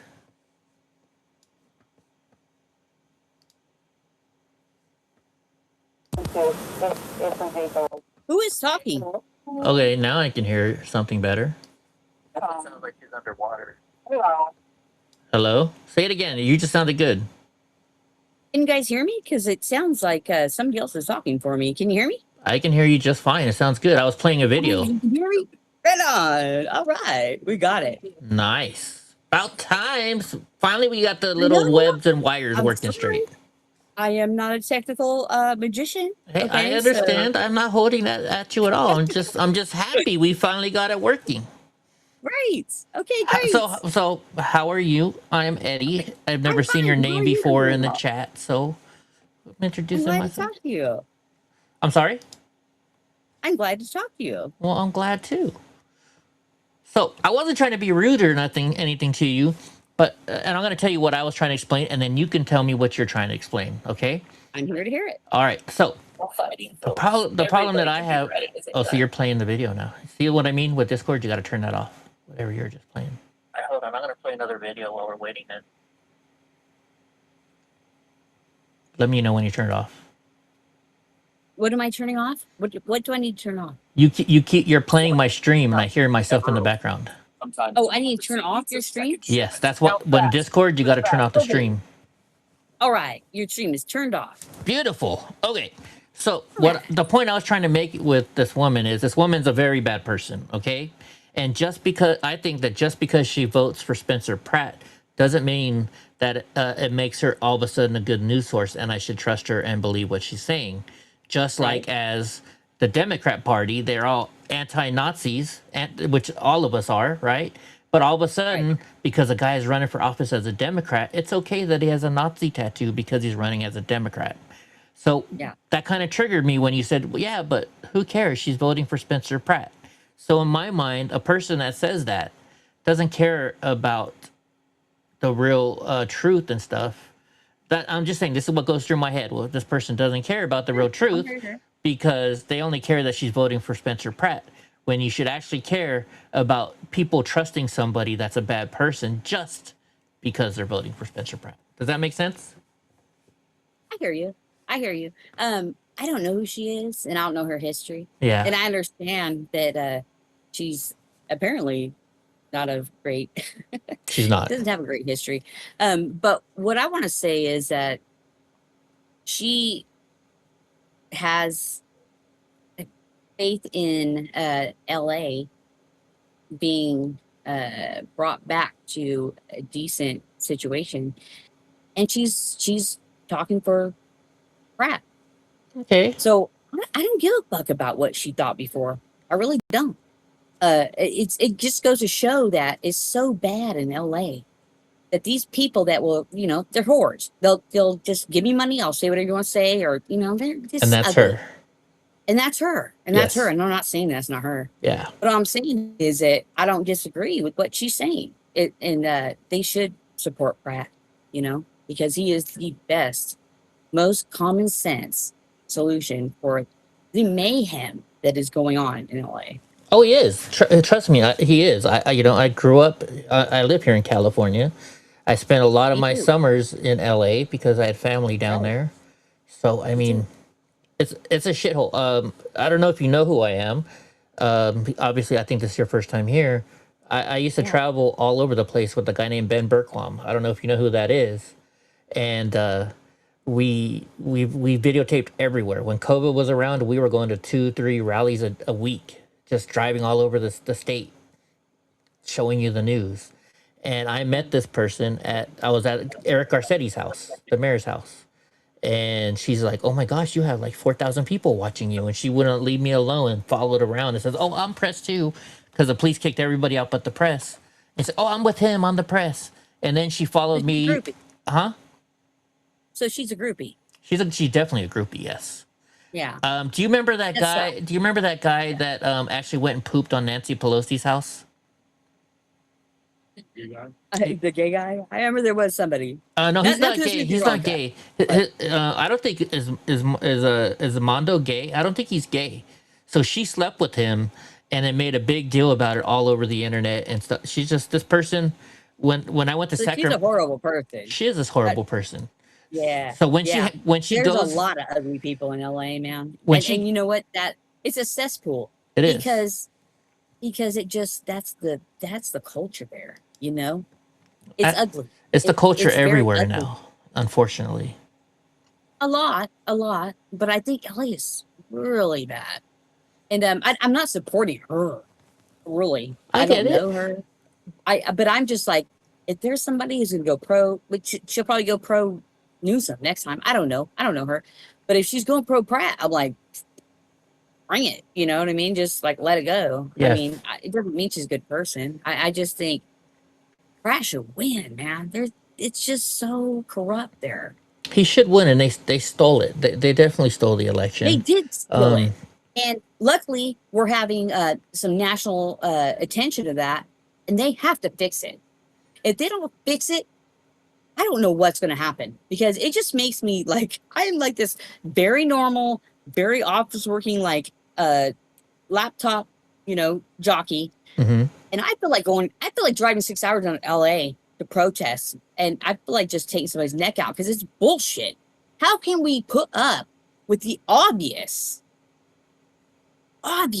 cheating that's going on there? How can that go on? Trump's acknowledged it. Everybody's acknowledged it. What's next? Well, I mean, we need some action. It needs to be undone. The problem is we said that in 2020. We said it in 2016.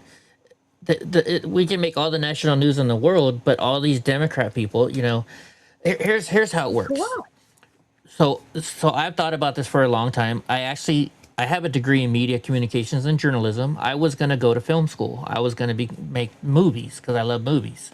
And instead I went the politics way. And, so you see all these commercials on TV about drugs, right? Ask your doctor about this drug. How many people really go to their doctor and say, "Hey, I saw this commercial on TV. Should I try this drug?" I mean, would you ever do that? It's just a means to filter the money to the Yes, media exactly. so they can they filter the propaganda. Yes. Have you watched my show before? That's exactly what they do. They filter the money to them so they can post their propaganda. Right. They hire the actors, because then the actors are post their propaganda, and so then the TV shows want to get that money, and they hire actors that are only saying the same thing. So then actors are saying it even if they believe it or not, just so they can get their jobs. It's a whole cycle and a circus. Don't know this. Teenagers don't know this. No. They suck it up. It's so sad. I mean, they've been training us for years. Look in the 50s when they started making commercials with famous people. Let's go to 80s, 90s. Dale Earnhardt Jr. drives for Budweiser. Oh my gosh, I got to go drink Bud now because Dale Earnhardt Jr. I was a young kid. I thought that way. I know. It works. And it works. It does. They've been training us for years, and that's why they do it, because it works. It even works even when it's very sad. We watched something on Rotella lately that was how the Nazis, before television was even, it was so small that they would have to put a little 12 by 12 TV up and invite people in to watch it because TV like wasn't TV. And they would try, they were like, come on in. And they would do this propaganda for Nazi, German Nazism before it got so horrible. And it didn't really work. And the people above thought, that's not really working. But that's where it started, actually, was with the Nazi regime. Yeah, I can see that. And I mean, it's working even better today. I mean, people say Donald Trump's a Nazi because Taylor Swift said so. All these people that know nothing about politics, just because they're famous, people follow them and they believe see it. a 2-sentence, thing on your MSN, whatever, and they just believe. They go, oh, thanks, click in. They read the headline and they click out and go on with their day, and they believe that's what's real. Yes. So after the FBI raided my house after January 6th, I was one of the first people to get raided. You got raided? Yeah, I was the last man on the Capitol January 6th. I'm very famous for it. But anyways, so I was married to a Mexican woman before. The news went and found my ex-wife. And they said, what's it like being married to a racist white supremacist? And my Mexican wife, all she said, she's my ex-wife. We hate each other now, but she still defended me. She's like, I'm Mexican. And they're like, yeah, what's it like being married to a racist white supremacist? And she said, I'm Mexican. He's not racist, And so there was a girl that worked at the gas station, right? I lived two houses down from the gas station. I go in there and get something, and I was always nice to this lady. And I asked her a question about this TV or YouTube channel that was about gas station. It was called Gas Station Encounters. And she's like, why would I want to go and watch a show that just shows stupid people that like the white supremacists that come into my station? Yeah, I'm like, are you that fucking like that clickbait? Yeah, I said, wait, are you calling me a white supremacist? She's like, yeah. I'm like, why do you say I'm white supremacist? She's like, because I saw it on the news. And I'm like, you know me. Because I swallow 1-sentence fucking headlines on a website. I'm like, you're Mexican. I joke around with you all the time. Am I not nice to you? She's like, yeah, but that doesn't mean you're a white supremacist. And here's the worst example of all. So I was a president of my local Elks Lodge. And the San Francisco Elks Lodge, they kicked out a friend of mine. They were trying to kick him out because his wife was white and he was black, and they didn't like that. So they did everything they could to kick him out. I was like 1942. Yeah, this was in 2016. I personally drove up to San Francisco and spoke on behalf of this man. I lost my stand. Are you serious? Yes, but let me finish. In 2016, yes, they're gonna bring their damage to somebody with a mixed race. Yes, that seems unbelievable. So anyway, I would drive all the way up to San Francisco to testify on behalf of this guy, to stand up for this guy and his wife. Now testify with the who is it? So at the Elks, in order to kick somebody out, it's like we have a court process that you have to go through. And so he was in this court process, and I was one of his witnesses, a character witness, to stand up for this guy. And the reason they're going to kick him out is because they said he was married to a mixed race person. Well, they didn't say that, but that was. What did they say? What was the reason? They said because of his religion. He was a Muslim person, but he wasn't one of those Muslim persons. Muslims? Yes. Now, so Elks is a very Christian. So the Elks is a very Christian group, right? He was actually. So how did he get in? How did he get in being Muslim? Because they liked him. They wanted his money. They liked him. He was good until he married this white woman. So they let him in with his money and his Muslim following. And then as soon as he got married to a white woman, when he married a Christian girl, they said, "Oh shit, we realize you're Muslim," and they kicked him out. Yeah. Want to kick him out? Yep. So anyways, but let me tell you, so these people were liberals, right? I was friends with them, but even though they were liberals, his wife. Yeah, you can be friends with liberals. They're stupid, right? But you can. So after that, they would invite me to their house all the times. I found out he was from Lompoc, which is where I'm from, and his dad's grave was buried right by mine. So every time I'd visit my dad's grave, I'd go and take a flower and put it on their dad's grave, right? Because of this. So after January 6th, I went to see my dad's grave, and I sent his wife a picture saying, "Hey, look, I put a grave on your dad's, or put another flower on your dad's grave, Just thought I'd let you know. And her exact words were, I can't believe a racist piece of shit like you would put a flower on my black dad's grave. That's how brainwashed people are. We were close friends. I was at their house all the time, you know, and because she saw the news that I was a racist white piece of shit because I voted for President Trump, I am now a racist piece of shit in her eyes. That's how liberals are. Right. Okay. I had to turn my stuff off. I had to be. Well, so that sucks, dude. Can you hear me? I can hear you just fine, yeah. Okay. Wow. That sucks. In fact, I might even still have the text messages where she said that. Who just joined us? Oh, Gra joined us. This is my friend God Rides a Harley. Say hello, Gra. Am I late for the white supremacist KKK meeting? You are. You are late. Right on time. Oh, shit. You are right. Oh, I didn't turn on my camera. I should have turned on my camera. I'm sorry. Yeah, you're right on time. I'm right on time. Good. You're right on time, Gra. It's You're right hot, on man. time. It's hot it's down south here. It is hot today. Holy crap, it's hot. Oh, but it's hot here in California. Oh, God. Yeah, imagine. It's always hot in California, though. What? You guys don't get weather. No. You know what it is? There in the South, it's fucking humid. Yes, the humidity today is 70%. I just checked it. We're soft here on the West Coast because if you want to be hot and humid, that's the South. And you guys It's 95 degrees with 70% humidity. You just walk outside, it's like a sauna. Yeah. That's yeah. Jeez. It is definitely hot here. That's what's going on, dude? Did you kids get everything straightened out? I just want to make sure. Of course we did. You know me, Gra. I'm very cool. I'm cool, calm, and collective all the time. Oh, I call bullshit. You're an outlaw. You're a white supremacist, the last man at the Capitol. We all know. I know. Hey, at least I'm proud I wasn't the last one on the thing. What's that? I said it was so hard to get on to this chat.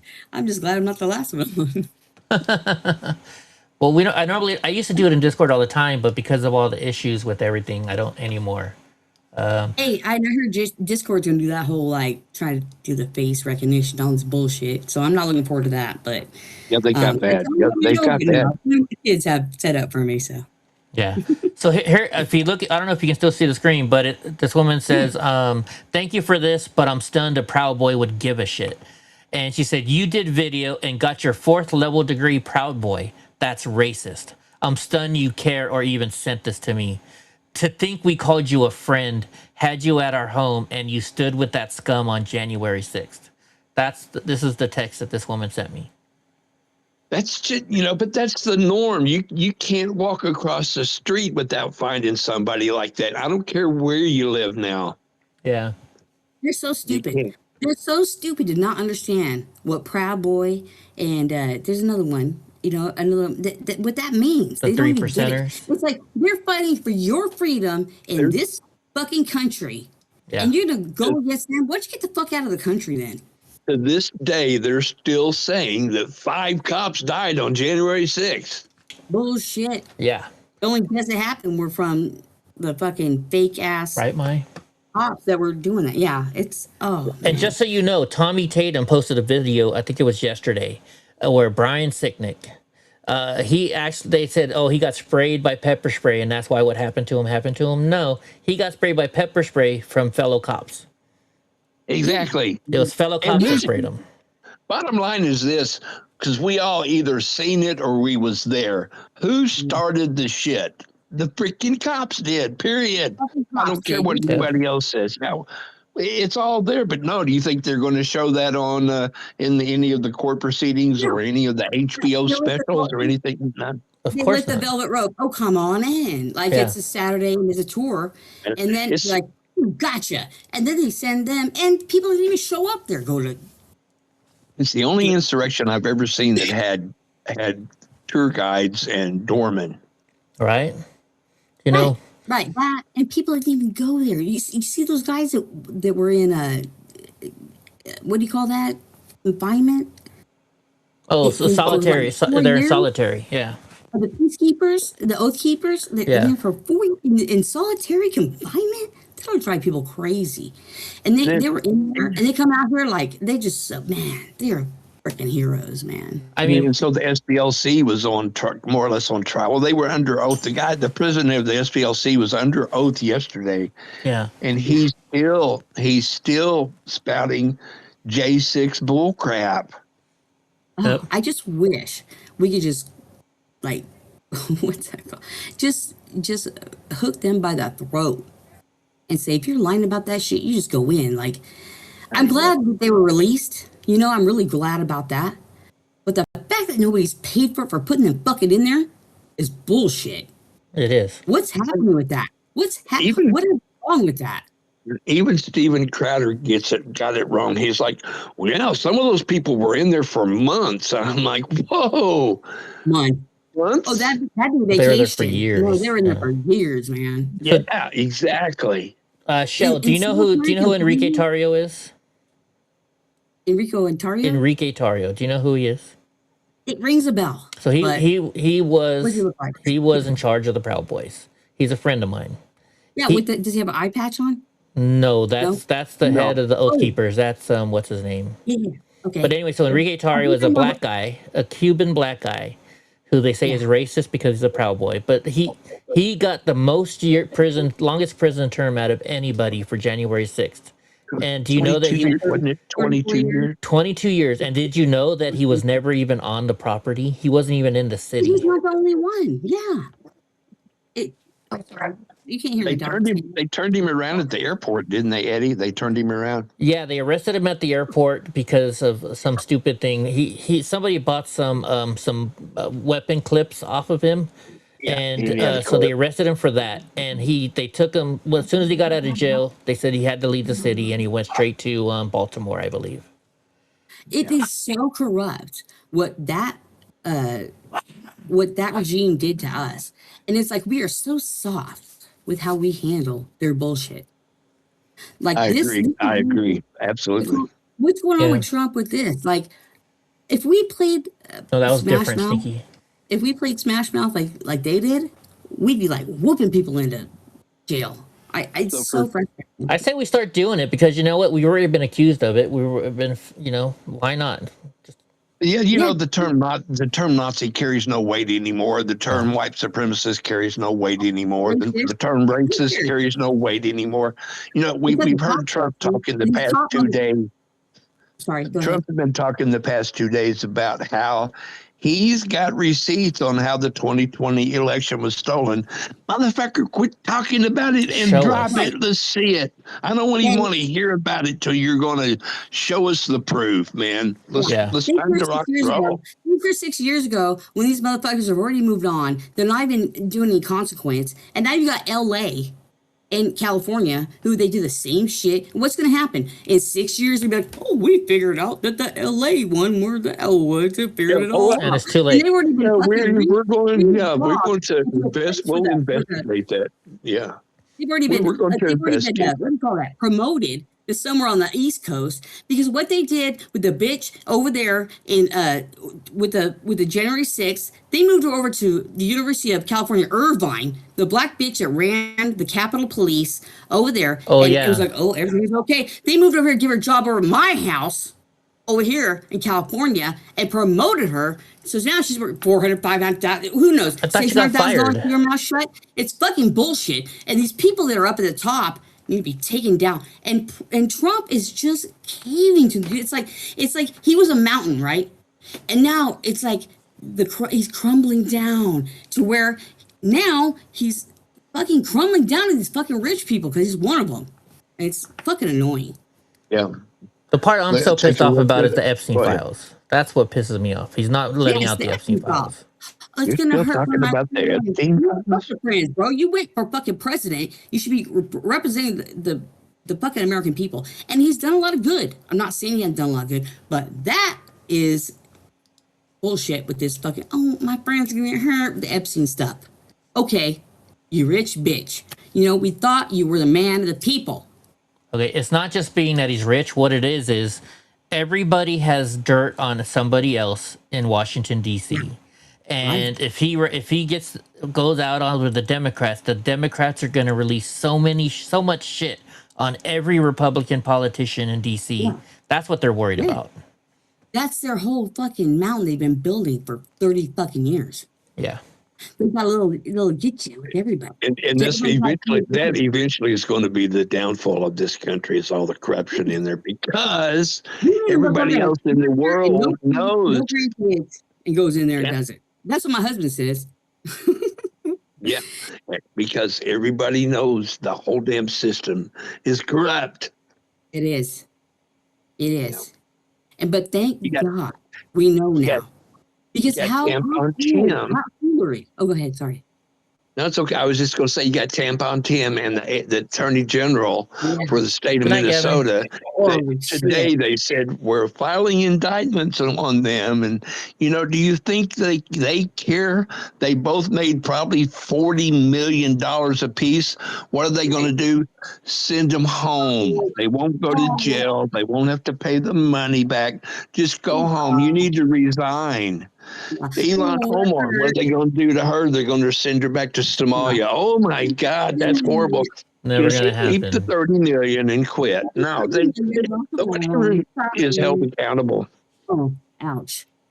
You need to fucking put them in prison, motherfuckers. I swear, it's ridiculous. They need to have them build the prison and then put them in there. Yeah, they do. Like dig their own grave. Yeah, it's just. We got a lot to go. But, you know, we are lucky, though, because who knew this shit 10 years ago? We didn't know this shit 10 years ago. We were clueless and happy 20 years ago. It's true. The 80s were so great. No, they weren't. We just didn't know any better. Yeah. So we have to appreciate the fact that we're fucking informed now. And 10 years ago, I was still drinking. I'm thinking, maybe if I start drinking again, I wouldn't know none of this shit. Wouldn't make it any better, though, Gra. You know what? Yeah. At least you can stand up and be like, hey, I don't like this shit, instead of going to sleep. I still miss Quaaludes. I don't care what you say. But so also, what do you call it? Not Bill. What's his name? Bill Gates. Yeah, Bill Gates today spoke on the Epstein trial, but it was all behind doors. Nobody's going to know what happened. No video. With his little gray hair. I'm just an innocent old man. He didn't, and he didn't make any comment at all about him and asking Epstein for some penicillin for his wife because he gave her an STD. How'd that happen?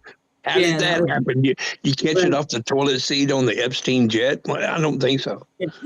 Yeah, that one. And then I think that's bullshit that his wife even left him. I think that was just a split. That was great. He's like, nope, done with you. See you. Give me half your money and. Yeah. Give me half your money, but I don't even know if they're really split because I don't think they love each other. People like that don't love each other anyway. I think it's a business proposition. She's like, I'm gonna have to divorce you so I can keep half so you don't lose everything. And that's what I think. I don't think. How could you love a man like that? How could you love a business? I've never thought about that. She got her money already, though. You could possibly be right. Yeah, and that whole thing could be bullshit. Just to give credit where credit is due, that's one of his ideas. Yeah, you're really going to leave like the third richest person on the planet? You're going to do that? Like, you think they fuck anyway? You really think they fuck anyway? Like, not really. They have multiple houses. They don't have to spend any time together. What does she have to lose? They're just like, on paper, we're going to have to be sure we split apart so that they can't. That's like Jill says, I've never seen Joe like this before or since. And I'm like, that's because you never see the motherfucker. Even when you're home, you don't see. Yeah. She's going to say yes to anything. That's like then she'll go on there and act a victim, you know. Oh, he's so scary, that Epstein guy. So that it makes it look like whatever. I don't believe any of it. They're all Joe has a question. Joe, you can't wait till we get home to ask your question. What? Who do you love more than anybody in the world? Yeah. She'd be like Hunter. Yeah, you didn't know? Oh, she was probably sleeping with Hunter. I wouldn't be surprised. Well, yeah. She was within 20 feet of him. She was. You know she was. Are you kidding me? I can see that happening. Yeah. But all you got to know, all you got to do is look at Oh, yeah, AOC she winning. was. AOC, the first time I can understand maybe why she won her election. They put her up and stuff. But after her 2 years in Congress, you would think the people would have been like, yeah, we probably shouldn't vote for this dumbass chick. But people Yeah. are just stupid. You're like, People are "It's not stupid. really that great." Yeah. They vote for. I'm sorry. Nick DiPaolo is right about a lot of the people. When he says, well, that's a waste of tits. Oh, that's a good one. I like that one. If That you is like so that one, if AOC, you like dude. that one, you should watch the She's show so every day with pretty us because and Gross so, says that 20 times a day. okay. I'm sorry. I was talking over you. I'm sorry. What did you say? I was saying, if you like that joke, then you should watch our show every day because Gross says that about 20 times a day on the show. Yeah, it's true. I blame Nick DiPaolo. The guy's been stealing my jokes for years. Of course he has. That's Of the course biggest he has. compliment. It's silly jokes. Our whole world is fucked, and it's because you got to me when you said that. Well, she votes for trash. She's okay, and that's not how we should think. We should do our own research on somebody before we say before we follow anybody. Yeah, you know what my mistake was is saying that she's okay. My point was, fucking bring it if she's voting for Pratt. Let's support her. You know what I mean? And I don't know that bitch, but yeah, that's why a lot of voice can really relay a lot of nuances in what your opinion is. I was at a Beverly Hills event, and thanks for waiting for me to get my technical stuff. I used to go to Beverly Hills every Saturday because we had Trump rallies at the Beverly Hills Park on off of Rodeo Drive. And so earlier that day, she had went to a BLM event and was like, oh yeah, you guys are so cool. I believe everything you say. She was totally kissing their ass and on their side. So she would get people to talk on her video. Then she came to the Trump rally and was like, oh yeah, the BLM people are crazy. They don't know anything. They're stupid. President Trump this, President Trump that. And so people actually ran her off the property because they were like, we watched your video earlier, bitch. You weren't saying this stuff before. And they pretty much kicked her off the property and ran her off. Well, that's good to know, though. I mean, honestly, like, I don't want to be spouting about, oh, yeah, this chick is great when it's like that. So I do appreciate you educate me on that. That's why you always got to. I'll just shut her on and, like, find somebody who's, like, I just thought, oh, man, Pratt, I'm so mad at that stolen from him. Oh, we all are. It's not stolen yet. We're getting a lot of attention for this shit, and I have confidence, like, I have hope that we're going to get help from outside sources to straighten this shit out. Are you kidding me? I mean, it's so, like, crooked. It's ridiculous. Everybody knows it is. There was even the 10.5% tax that, it was nobody voted for it on the night of, but then with just in line with when, I don't know, Shami, whatever her second person was, who the fuck, whatever the Indian girl was, Ramen. at the same time, the same trucks came at the same time, and magically they approved the tax, the 10.3 tax increase. Yep. At the same time, it's like they put the ballots on the same truck at the same time at 3 a.m. This needs to stop. Like we need. I'm more for no federal, less regulation. Let's let us. But this state has lost their privilege to run itself because they're so corrupt. So we need federal regulation. I hate to sound like a Democrat, but we need that help because these guys, they don't do anything but cheat. Yep. It's the truth. That's why I'm moving to Oklahoma as soon as my stepdad passes. I'm out of here. Oh yeah. Oh my gosh, my dad's from Oklahoma. My dad was. I love Oklahoma. Gra is from Oklahoma. That's the whole reason why I'm moving to Oklahoma because the guy on the chat with us right now is a good friend of mine, and he lives in Oklahoma, and he's showed me around there. I love it. Yeah, I've already alerted the media and everybody else that you're moving here. So. Watch out, this crazy California's coming over there.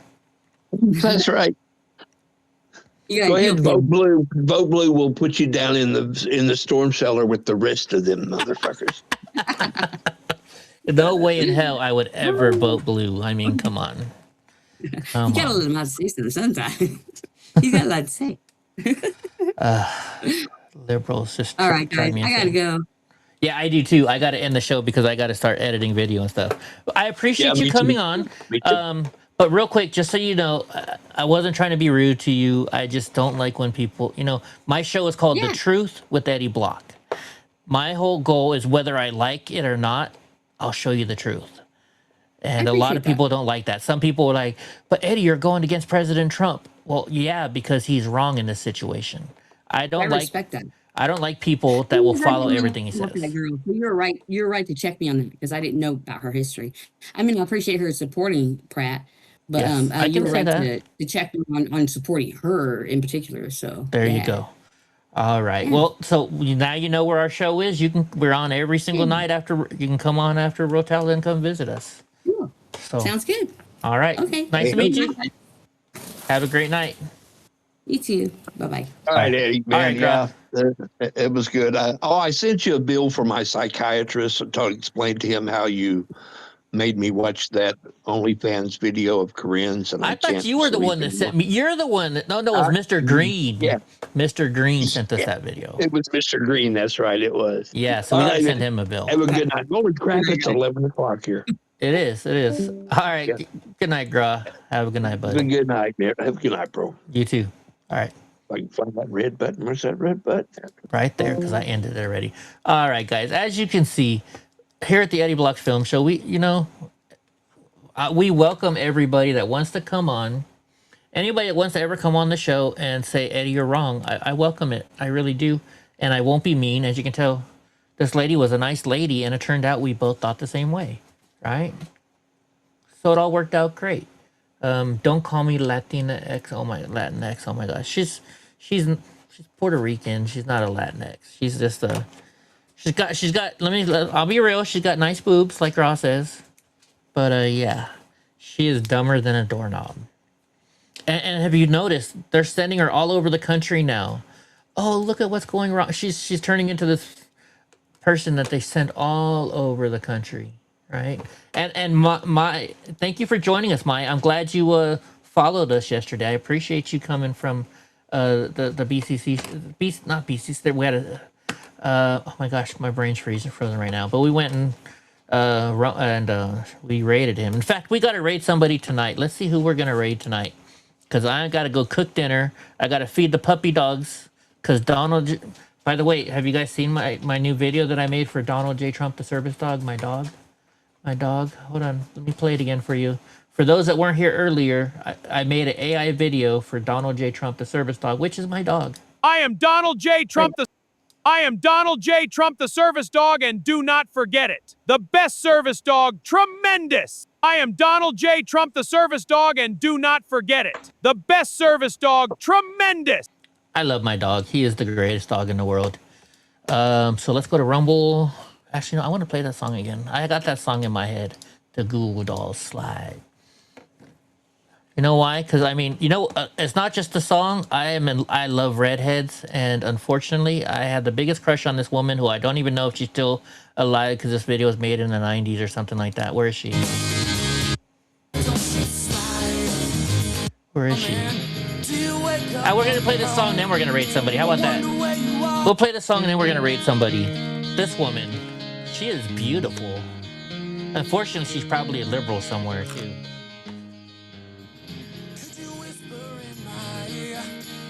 And I'll look for somebody to raid while we're doing it.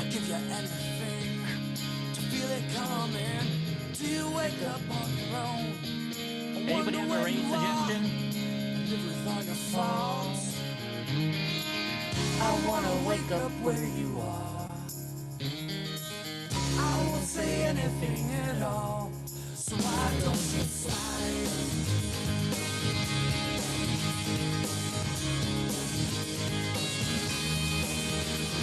Yeah, we're gonna let it slide.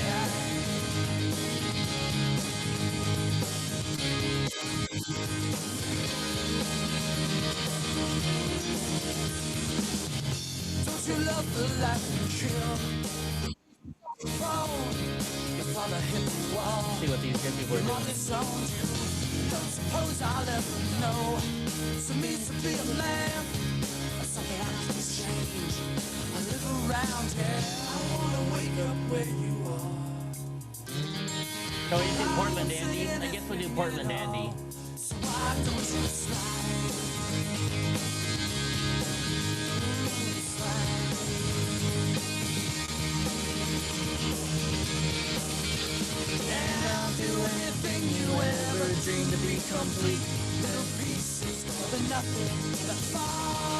Oh my gosh, Rachel's here. We haven't seen Rachel in a while. She no longer likes the Eddie Block show. No, just kidding. Thank you for stopping by. We're just ending the show. I'm gonna go raid Portland Andy after I play the song.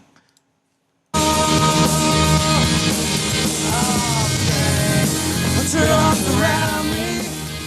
What you feel is what you are. What you are is beautiful. And she is, how beautiful that woman is. Marry, run away. I wonder if Rachel's still here. Did you leave, Rachel?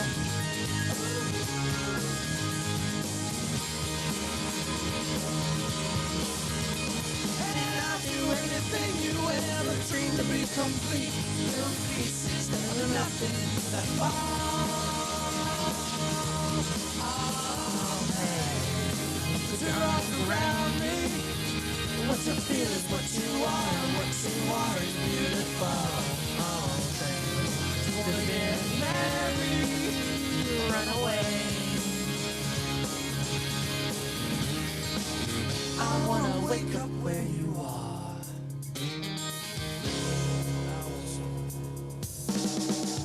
Yes, I'll do anything you ever dreamed to be complete. Yes, there's nothing that falls.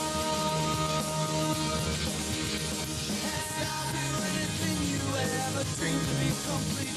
Yes, there's nothing that falls. All night, I'll just slide into my room. I'll just slide into my room.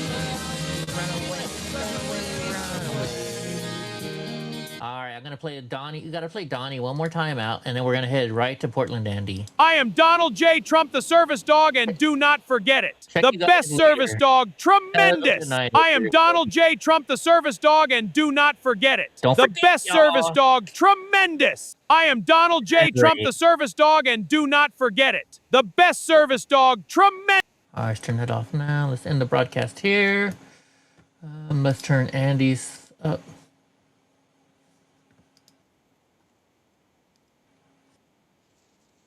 All right, end broadcast.